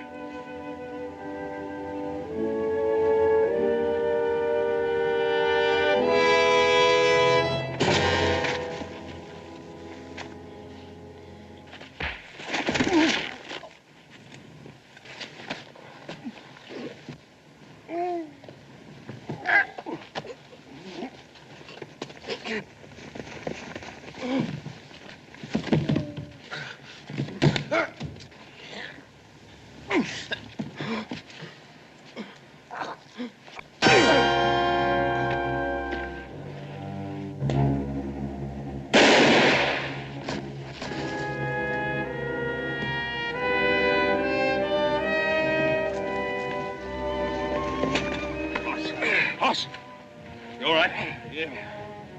Oh, he said he had a hard head, Paul. He's dead. He's dead, isn't he? Came here to strike it rich, find a bonanza, now he's dead. He found it. He found his bonanza. He found it just as he died. And that's better than never finding it at all. Isn't it? Yes, Glory, it's better. Much better.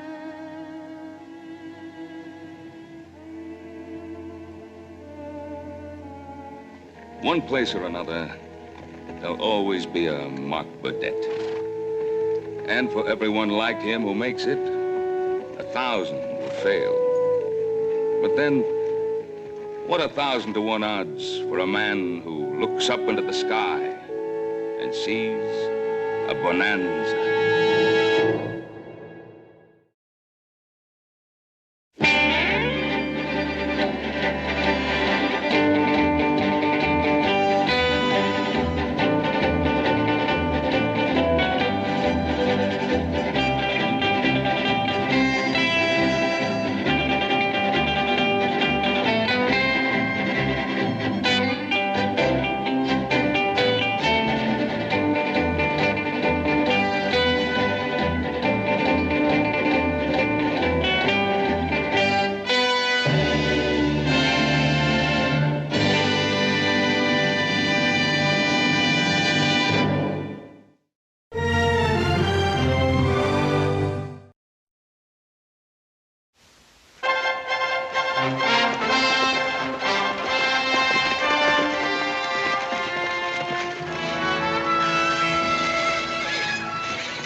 McCall? Yes, it's McCall. Found another one of a prize steer butcher this morning. I told you talk wouldn't be enough for a man like Blake McCall, Pa. The only kind of talk he understands comes out of this. Looks to me like they picked up a little company. They didn't have a wagon the last time we ran them off here. We gonna let him get away with it, Pa? He has the sickness of gold, senor. You have already given him more chance than he deserves. Jose, it's a family affair. What I have, I owe to you, old friend. Something that would destroy the Ponderosa would also destroy me. Your fight is my fight. All right, let's visit with Mr. McCall. Now.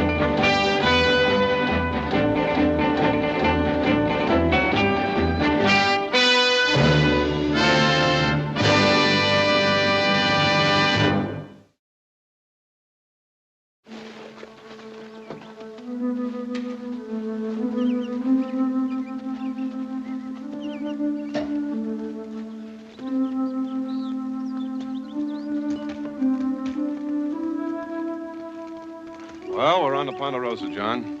That means we'll be running into the Cartwrights before long. Let's hope you'll make out better with them this time than last. John, that isn't fair. Blake did the very best he could. Your brother doesn't always approve of my methods, Emily. Think you could do better, John? I'd like to try talking with them. They're people, same as you and I think. Oh, man, Cartwright and his 3 sons? Yeah, they're people, all right. Rough ones. Now, what happened between you and them? Thought we were partners, John. Partners don't pry, they trust one another. Are you implying I don't trust you? That's ridiculous. John, please, you're letting yourself get all on edge. Well, I'm sorry, Emily. It's just that I'm worried about your health. I need to get you into that high desert country without delay. Well, I think you better get some rest.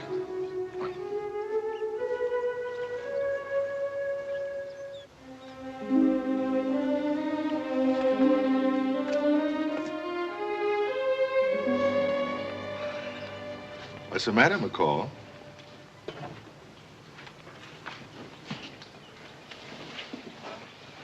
You letting your love life interfere with your money making? Take my advice, you get rid of her and Pennington, both of them. There's gold here. Besides, she ain't gonna last much longer anyway. Krug, don't you ever let me hear you say that again. It's the truth, ain't it?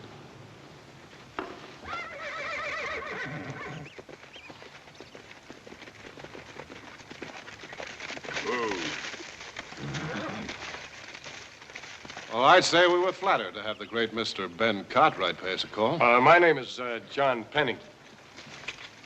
We're on our way to that new mining area at Virginia City. We were told this was the best way to get there. Well, you were told wrong. You're on private property. Well, other people have come through here. They have. And they've slaughtered our beef, cut and burned our timber, and dug holes in our best pasture land. Are we to be blamed for the actions of other people? When you're standing alongside one of the worst offenders, yes. Now, we told you to get off last month, McCall, and we meant for you to stay off. Blake, what's he talking about? Very simple, Emily. The great Ben Cartwright thinks he owns the world. Now, just this part of it, Mr. McCall. Now, I'll ask you to get off my land. All of you. Please, Mr. Cartwright, if I may speak. My name is Justin Flannery. My only purpose here is to obtain specimens of Sierra flora and fauna. You see, sir, by profession, I'm a botanist and entomologist. You see, sir, I only fell in with these people 2 days ago. Well, you made a very poor choice, Mr. Flannery. That's an unfair thing to say, Mr. Cartwright. You don't even know us. If my partner caused you any damage, I'm sure we can arrive at a settlement. I'm afraid we can't. Or can't I even reason with you? Mr. Pennington, your reasoning became apparent when you introduced hydraulic mining to California. Oh, I've seen the operations of Pennington and McCall. Thousands of acres of virgin timber, uprooted. Mountains washed away. Floods caused by the debris of your monitors. Orchards buried under mud. Us, see what you can do for him. Sure, Paul. You keep away from him. You ugly brute. Ma'am, I can't hardly help being ugly, can I?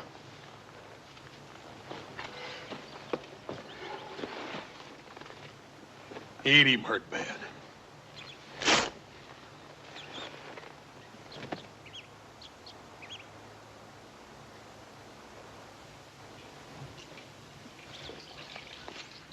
Blake.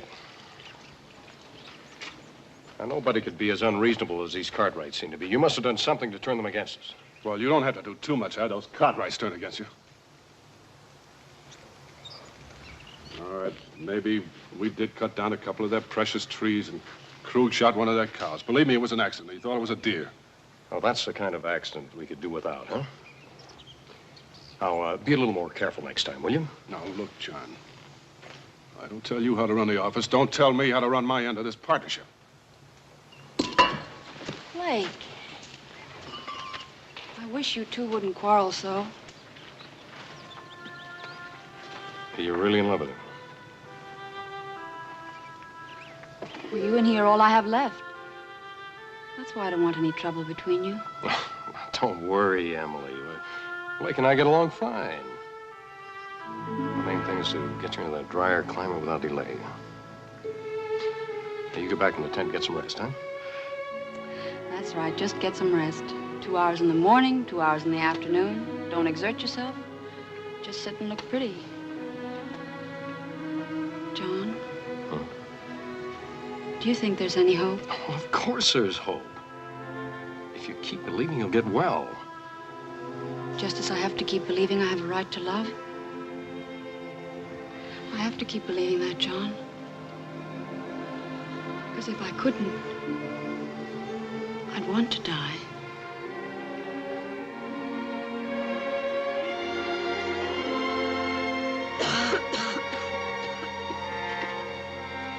Mr. Cartwright, I demand you allow us to pass through here. How is he, son? He's all right, boys. Just a crease. Mr. Cartwright, why don't you answer my brother's request?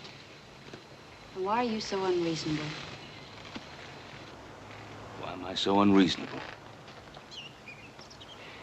Miss Pennington, I'd like to tell you about a friend of mine. He came across the plains with me. And all the way across, he nursed a wagon load of young peach trees. He had a dream. Wanted to plant an orchard in California. Well, I saw what was left of that orchard last year. Buried under a dozen feet of mud. Washed down by your brother's hydraulic monitors. Oh, I remember the man. I paid him twice what his land was worth. I paid for each of his trees. Well, just what price do you put on the dream of a man's lifetime? My brother has no intention of bringing hydraulic equipment into the Sierra. No? Then why is he here, Miss Pennington? I swear to you, we have no intention of staying on your Ponderosa ranch. Sorry, but I find that hard to believe. See, the facts are, your partner has filed claims on some of the neighboring ranches. Ranches that contain watershed vital to the Ponderosa. Well, don't look so suspicious, John. The claims were filed in the name of the partnership. And we'll have to relinquish them. I don't agree. They're perfectly legal. We'll keep them and we'll work them. I disagree. Nobody is going to destroy the Ponderosa. Oh, what do you plan to do, Mr. Cartwright? Stop every man who comes over those mountains? I'll fight for what's mine and what I believe in. And when a man who believes differently comes along, what do you do then? Kill him? If I have to. Pattern of history, Mr. Cartwright. A man with a dream goes into a country knowing he'll be killed. But after him come two more, and then two more. And the military are along to protect them. And then they build a fort to house the military. And soon they own the country. Yes, it's happened many times. Be careful history doesn't repeat itself. Mr. Cartwright, can't you see your way clear just this once? I told you my sister wasn't well, and now we have a wounded man on our hands, and... Don't beg, John. You, camp here until you rest up and get your stock in shape. Anything we can do for your sister. Save your concern, Mr. Cartwright.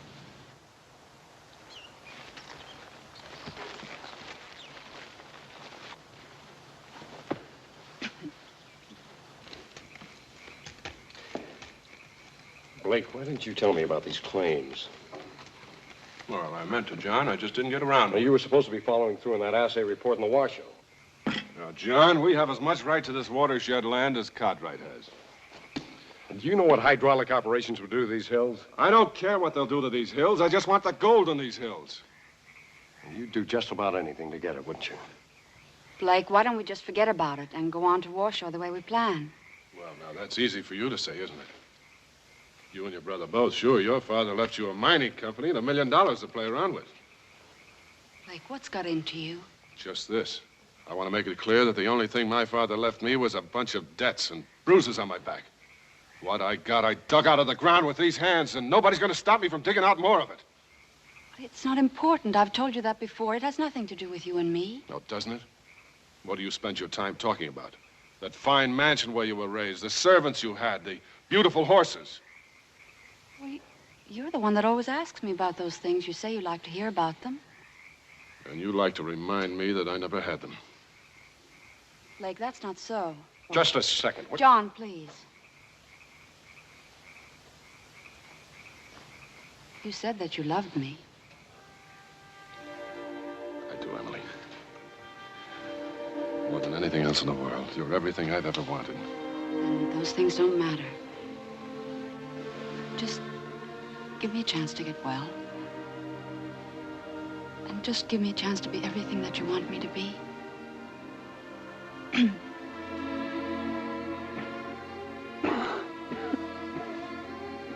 You'll be all right, Emily. Someday we'll have everything we've ever wanted.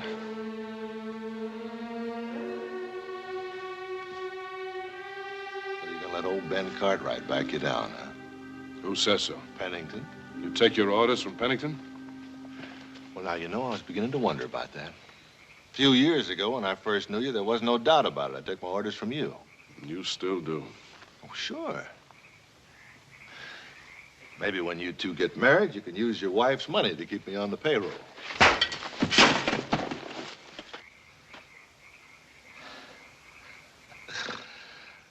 more like it. You just say the word, boss. You just remember that. I'm boss. That's the way I like it. Boss. You know the bug hunter, Flannery? He says he's going on alone. Nah, let him go. Well, I figured to. Except I was thinking, it'd be a shame if the Cartwrights should shoot him down on sight, wouldn't it? What makes you think they will? Well, you never can tell. Of course, if they did, it'd go kind of hard on them. Cold-blooded murder and all. Yep. There must be a lot of folks up here in these hills that don't like the Cartwrights any better than we do. Think what'd happen if they was to murder him. Cold-blooded, a poor, harmless little old coot like Flannery over there. Come on, Christian, let's go.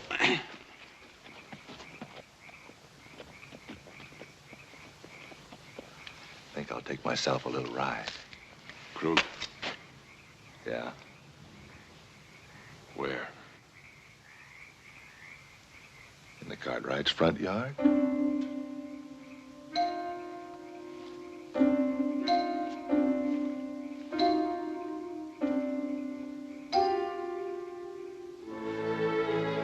Let's see if we can make up for yesterday and dry some cows today. Right. Hey, Paul.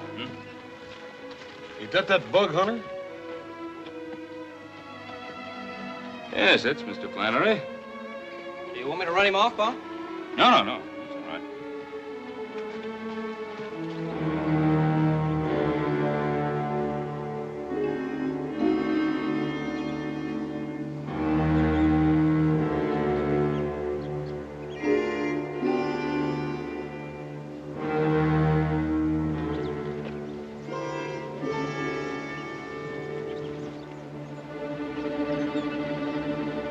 Mr. Cartwright, I must apologize for coming.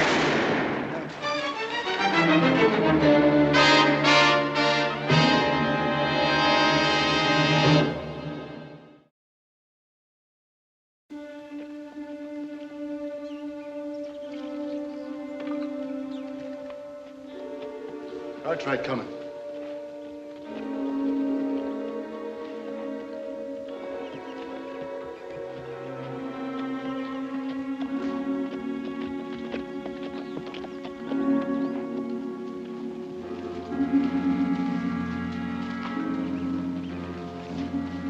Flannery.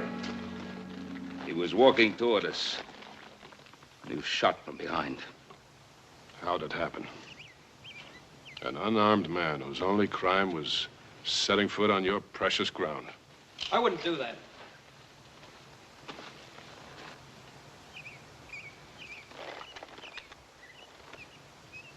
You butchers.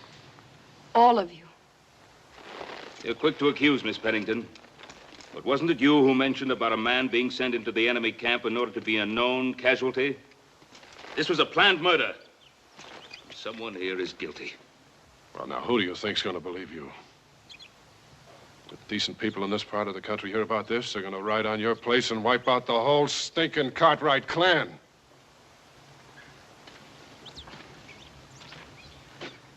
Looks like you got it all figured out, don't you, McCall? How would you like to start wiping us out right now? That's enough. Take their guns.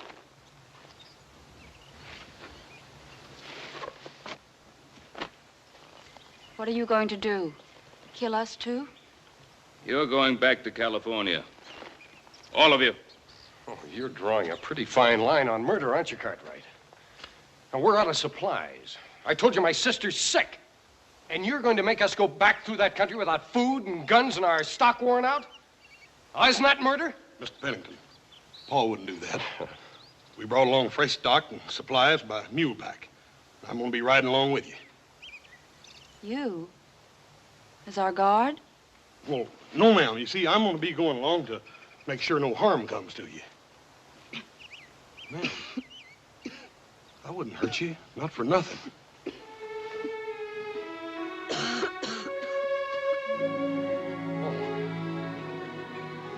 Can little Joe or Adam go along instead of me? We talked it out, Hoss. We think you can do this best. Come.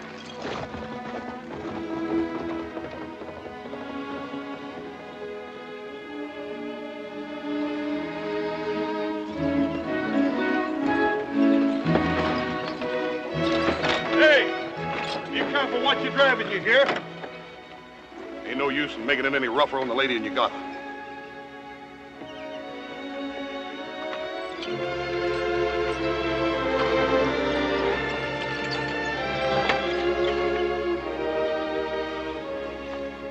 Notice your partner ain't talking to you. Of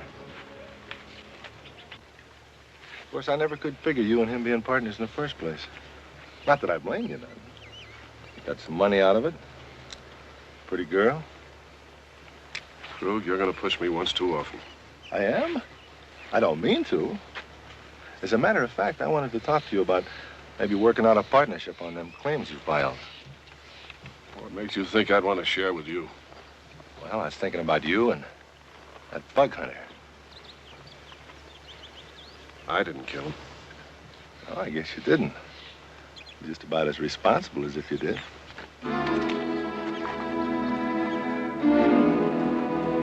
All right, let's get moving.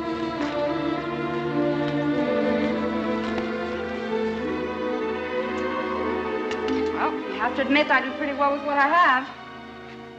Thank you. You could have a lot more. You'd be out in the desert, on the way back to California. You blaming me for that? You think it was my fault that Flannery was shot? No, I'm just a little sick of the way fighting and killing follows everything you do. You and your pretty little world, all wrapped up in tinsel.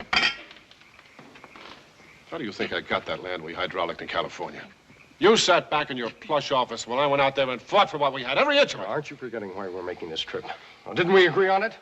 We both knew Emily had to get to a drier climate. John. Well, are you forgetting, or are the things more important? Can't you control that miserable coughing?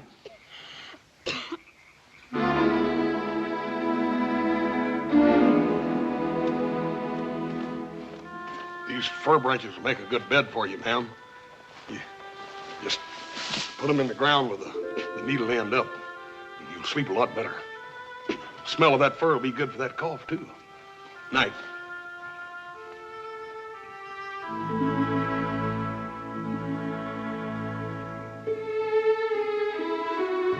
Boys got you some extra oats coming tonight.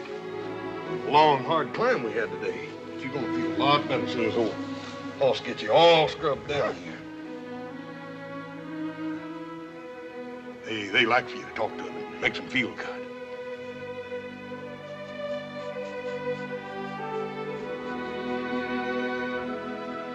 You really love horses, don't you?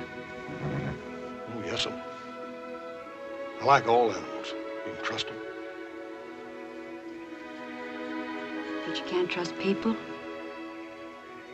Well, I wouldn't say that. It's just that some folks have got a natural mean streak in them that animals just don't know nothing about, I guess.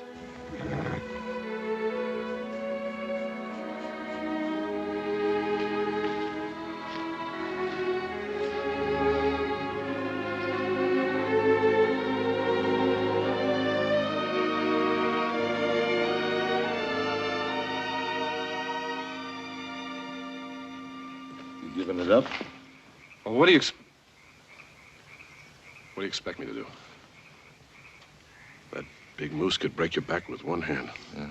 Rough on men, but easy on horses. He pays more attention to the stock than he does to us. Yeah, I noticed that. Maybe if one of the horses was to go lame tomorrow? Even if we could handle that big moose, we still need guns and ammunition before we can tackle the rest of the Cartwrights. That foreman of theirs, Jose Moreno, he don't live far from here. He'd have guns.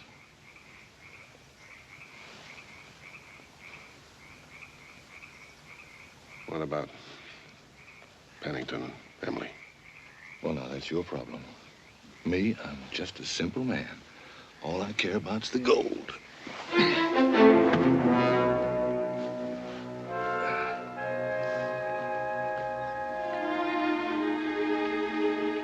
Ma'am, you're gonna see some mighty pretty country today. Matter of fact, if you'll look off right through the trees down there, you can see the lake now. Pretty, ain't it?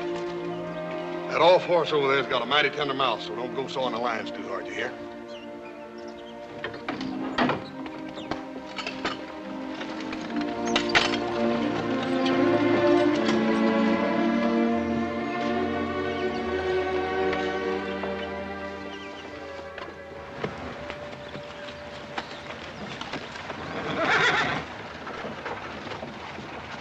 Hey, horse! You better come here a minute.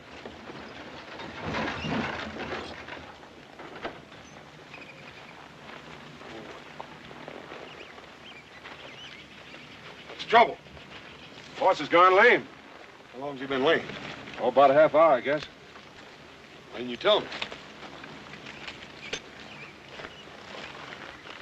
Oh, boy, looks like you picked up a stone.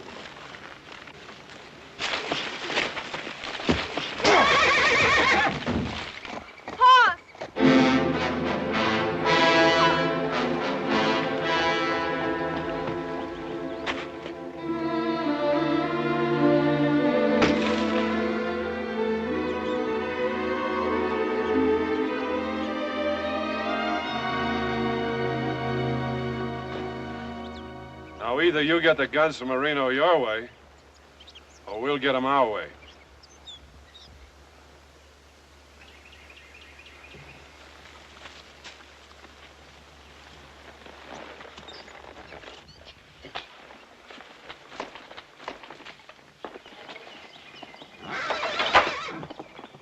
Hey, Senor Horse!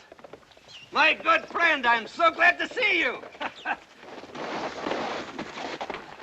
Ay, caramba. The miners, they still dig like gophers down at the flats. Senor Horse, is everything all right? Jose, we're gonna have to be careful. I wouldn't. Well, you finally came to it, didn't you? Outright murder. I told you I wouldn't let anything stand in my way. It's the only way to fight the Cartwrights. Don't you see? I was only thinking of you, Emily. You never could think of anybody but yourself, Blake. And you never will. I'll stop you, McCall, somehow. I can handle that, boys. We're still partners, John, if you want it. Now, I said I'd stop you. It's the last thing I ever do. Tie him up. Emily,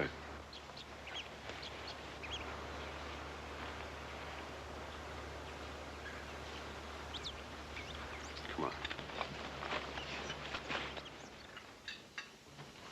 I wish Horse would get back soon. It takes 4 men to replace him. Well, if you can't hold up your end of the work, brother, you know.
Why are we wasting so much time? What do you expect to find, anyway? Well, maybe you can see through a wall. Maybe you know how many guns we're up against. Well, of course, had a rifle and a revolver with them. If they took his guns, that's all they took. They took Jose's guns, too. They want us out in the open. They wouldn't have brought Jose's body to the house if they didn't. All right, Adam's right. Come on, let's get going. I'm sorry, I was thinking just about Horse. Cut!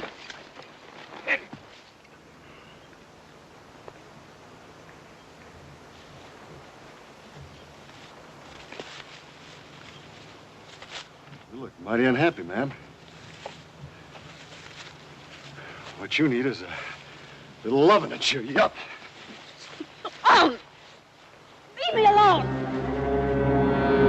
Let go of me! Let go of me!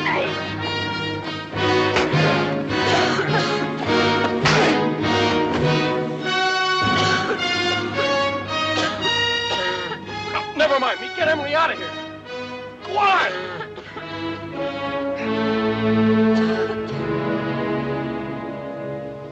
Well, now, maybe we should have tied the girl up, too. Shall we go after him? Not yet. Let's see how far he'll get with a sick girl on his hands.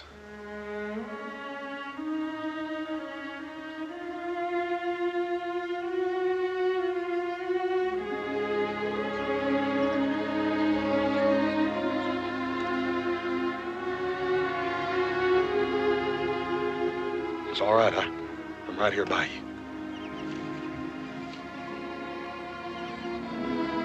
I could get you something to eat if you're hungry. The woods are full of good things to eat if you know what you're looking for. I just want to rest for a long time. Well, we can't stay here too long. They're gonna be after us. I don't care. I really don't care. That ain't no way to talk. Let me help you, Miss Emily.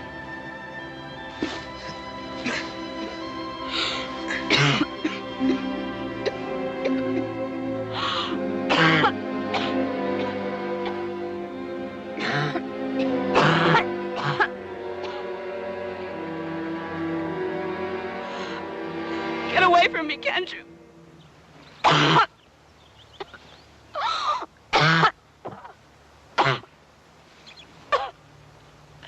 Leave me alone. Well, I just hate to see you hurting so, Miss Emily, that's all. I'm sorry. I didn't mean to shout at you. I can't hardly stand to see nothing hurt. It's as pretty as you are.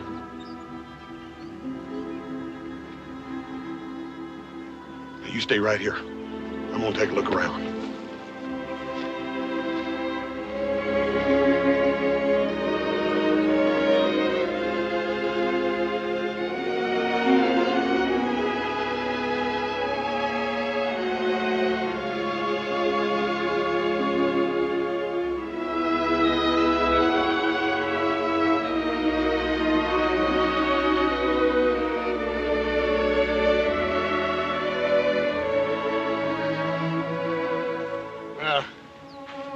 No sign of him, but that don't mean he ain't right behind us. We must be on our way. You can't keep running forever. You carried me half the night. Why don't you rest a few minutes? I'll keep watch.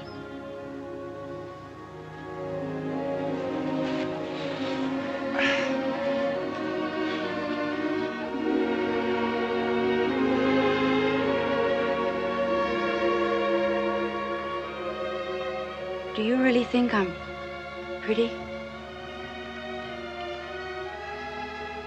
I think you're real pretty. Miss Emily, I think you're as pretty as I am ugly. You're not ugly, Hoss. Forgive me for saying it. Please? Oh, it's all right. I've heard it before. We best move on.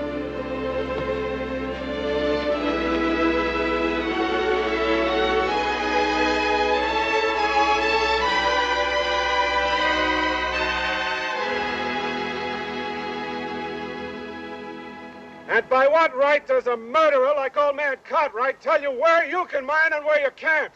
This man, Flannery, he didn't even own a gun. And old man Cartwright shot him down. You want to know why? All right, I'll tell you why. Because the real gold strike is on the Ponderosa, not in that blue stuff they've been running into over at Washoe. That's why Cartwright and his boys are willing to kill and they'll keep right on killing. Move in on those murderers. And get out of this blasted blue stuff and into the real gold strike. I'm with you, McCall. In fact, we're all with you.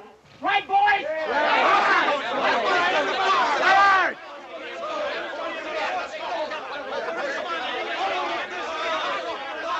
Below me at Horseshoe Canyon!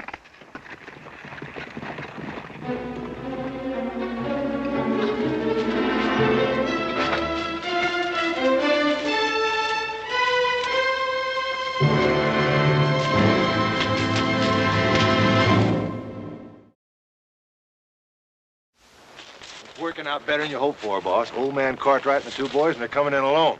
Well, good. They'll never know what hit him. Come on. And bring my partner with us.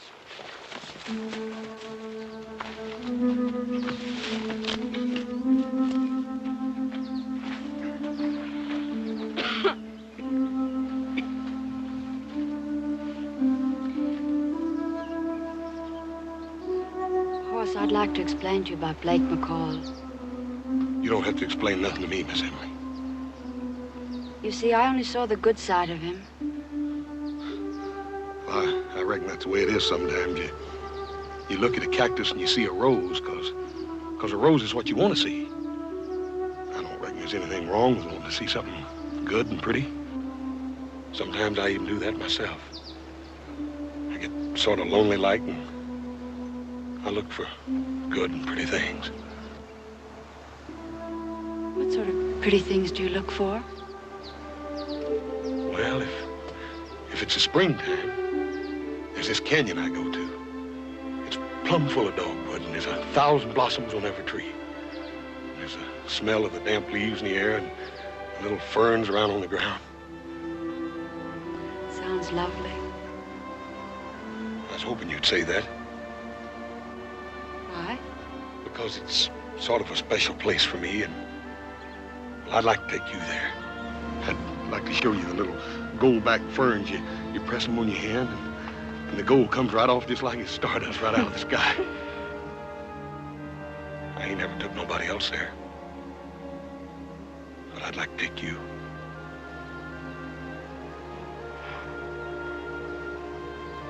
I don't think there's anything else I'd rather see. Miss Emily,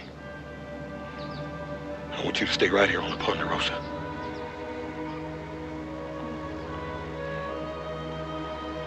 Hoss, don't you realize I'm very sick? I know that, but I want to take care of you. I want to take care of you all of my life. I couldn't bear it having you feel sorry for me. Oh, I ain't feeling sorry for you, Miss Emily. What I'm trying to say is that I like you, and I'll be right back.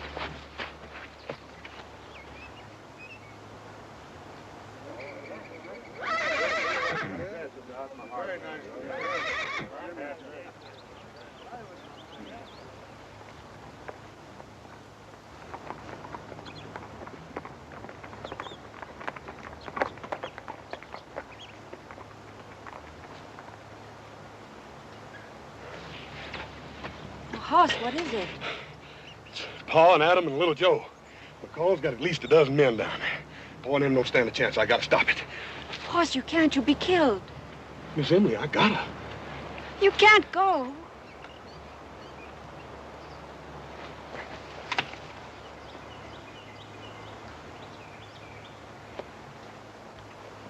McCall! Here I am, McCall, up here! I'm coming, McCall!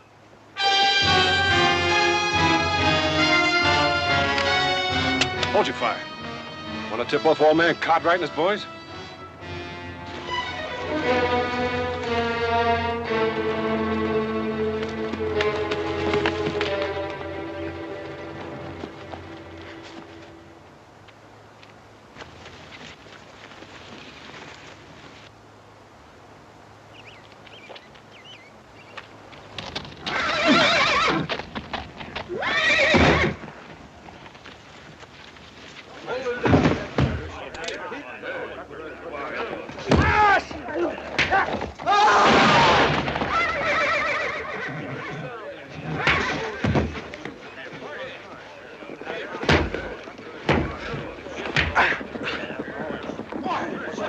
Hoss, you all right?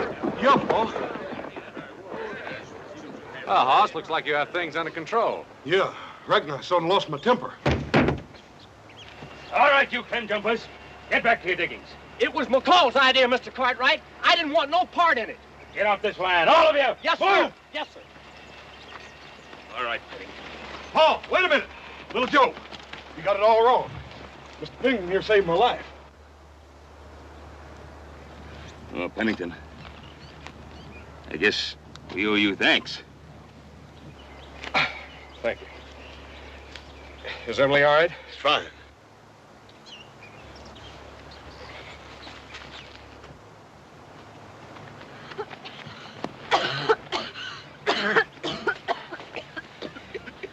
We gotta get a doctor for her. What's old Doc Riley doing up there? He sure has been up there a long time.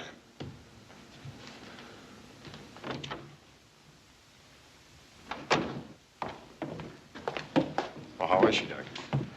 She wants to talk to you, Mr. Pennington.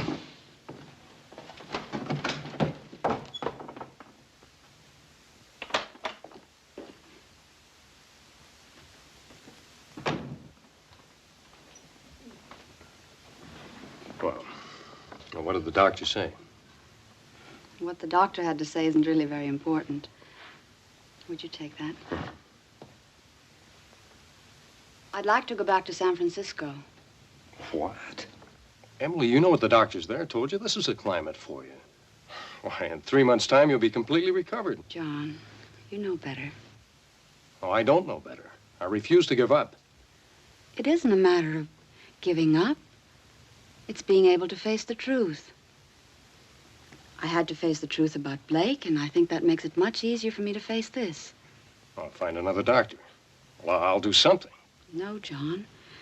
You've done much more than the brother should do anyway. I don't want to be a burden to you during the time I've left. I'm going back. Well, then I'll go with you. No, I don't want you to do that. I want you to go on to Washoe and to this new Virginia city. Just the way you planned. Oh, you think I'd leave you? I want to go back today. Today? Why? You're in no shape to travel. Please let me do what I have to do. I'm not really so brave, you know. It's just that I've accepted it. And I don't want to take a chance on tomorrow. There must be something I can do. Yes, I'll tell you what you can do. Get my clothes from the wagon because I want to look my very best. John, please don't tell Hoss.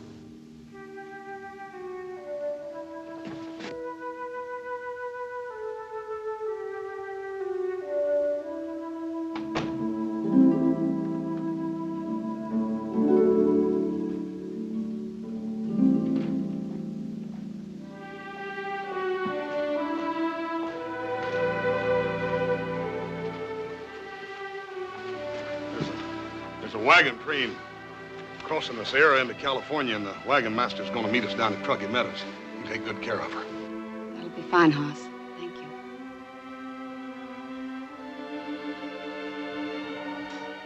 God bless you, John.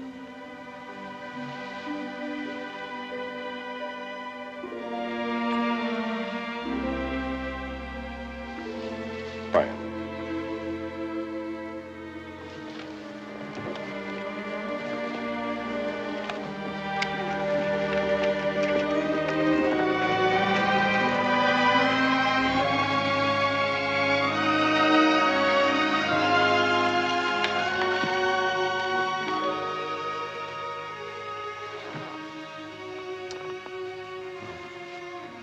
Wish you didn't have to go back so soon. I wish that, too.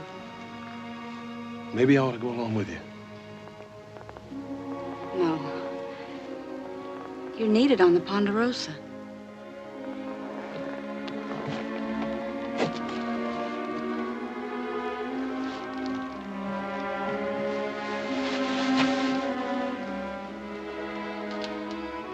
Hoss, tell me about the canyon.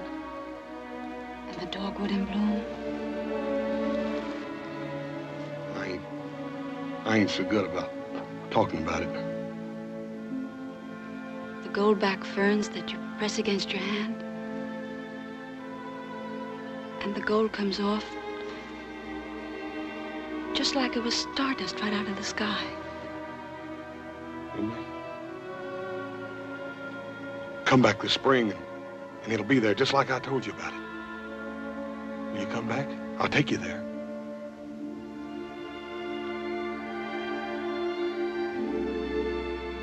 You go there, Hoss. And when the spring comes and the dogwood's in bloom, you go to the canyon. And I promise you I'll be there.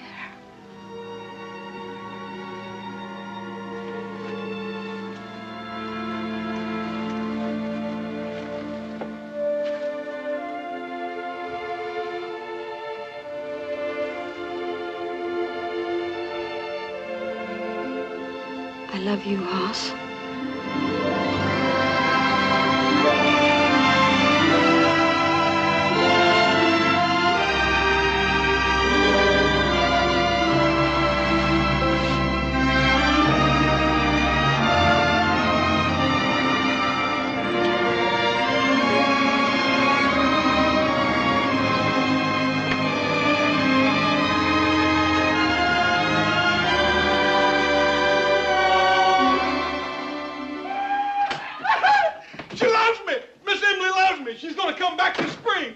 You hear that, little Joe? She loves me.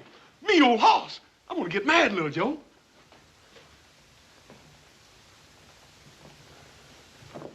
What's the matter? What's wrong?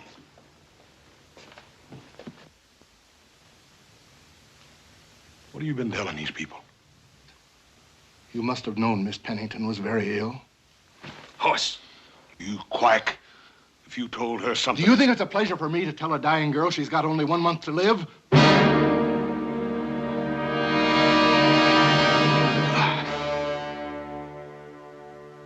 You're all liars.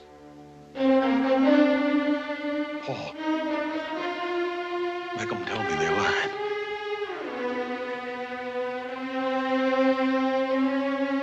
It's God's will, son.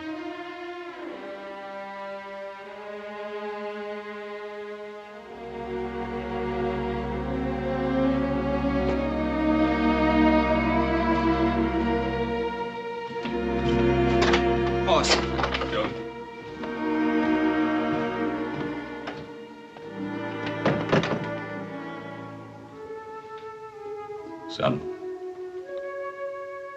I've had to bury 3 women I loved. Your ma,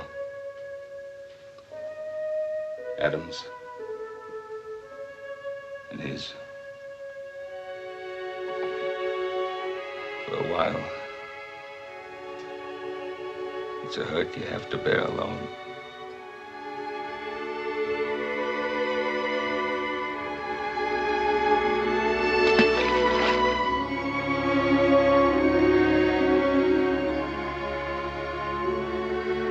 Don't understand, God. You gotta help me.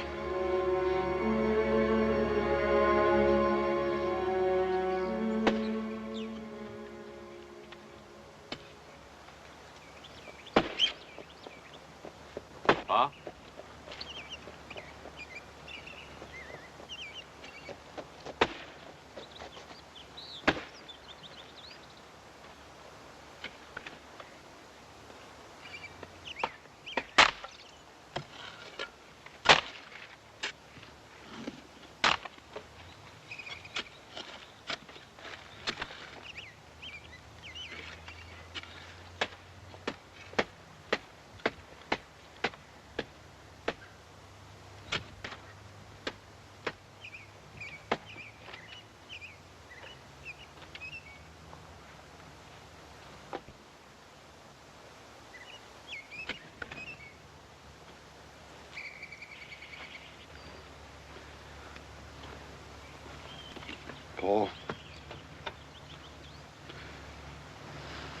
Paul, Hoss, There's plenty to do.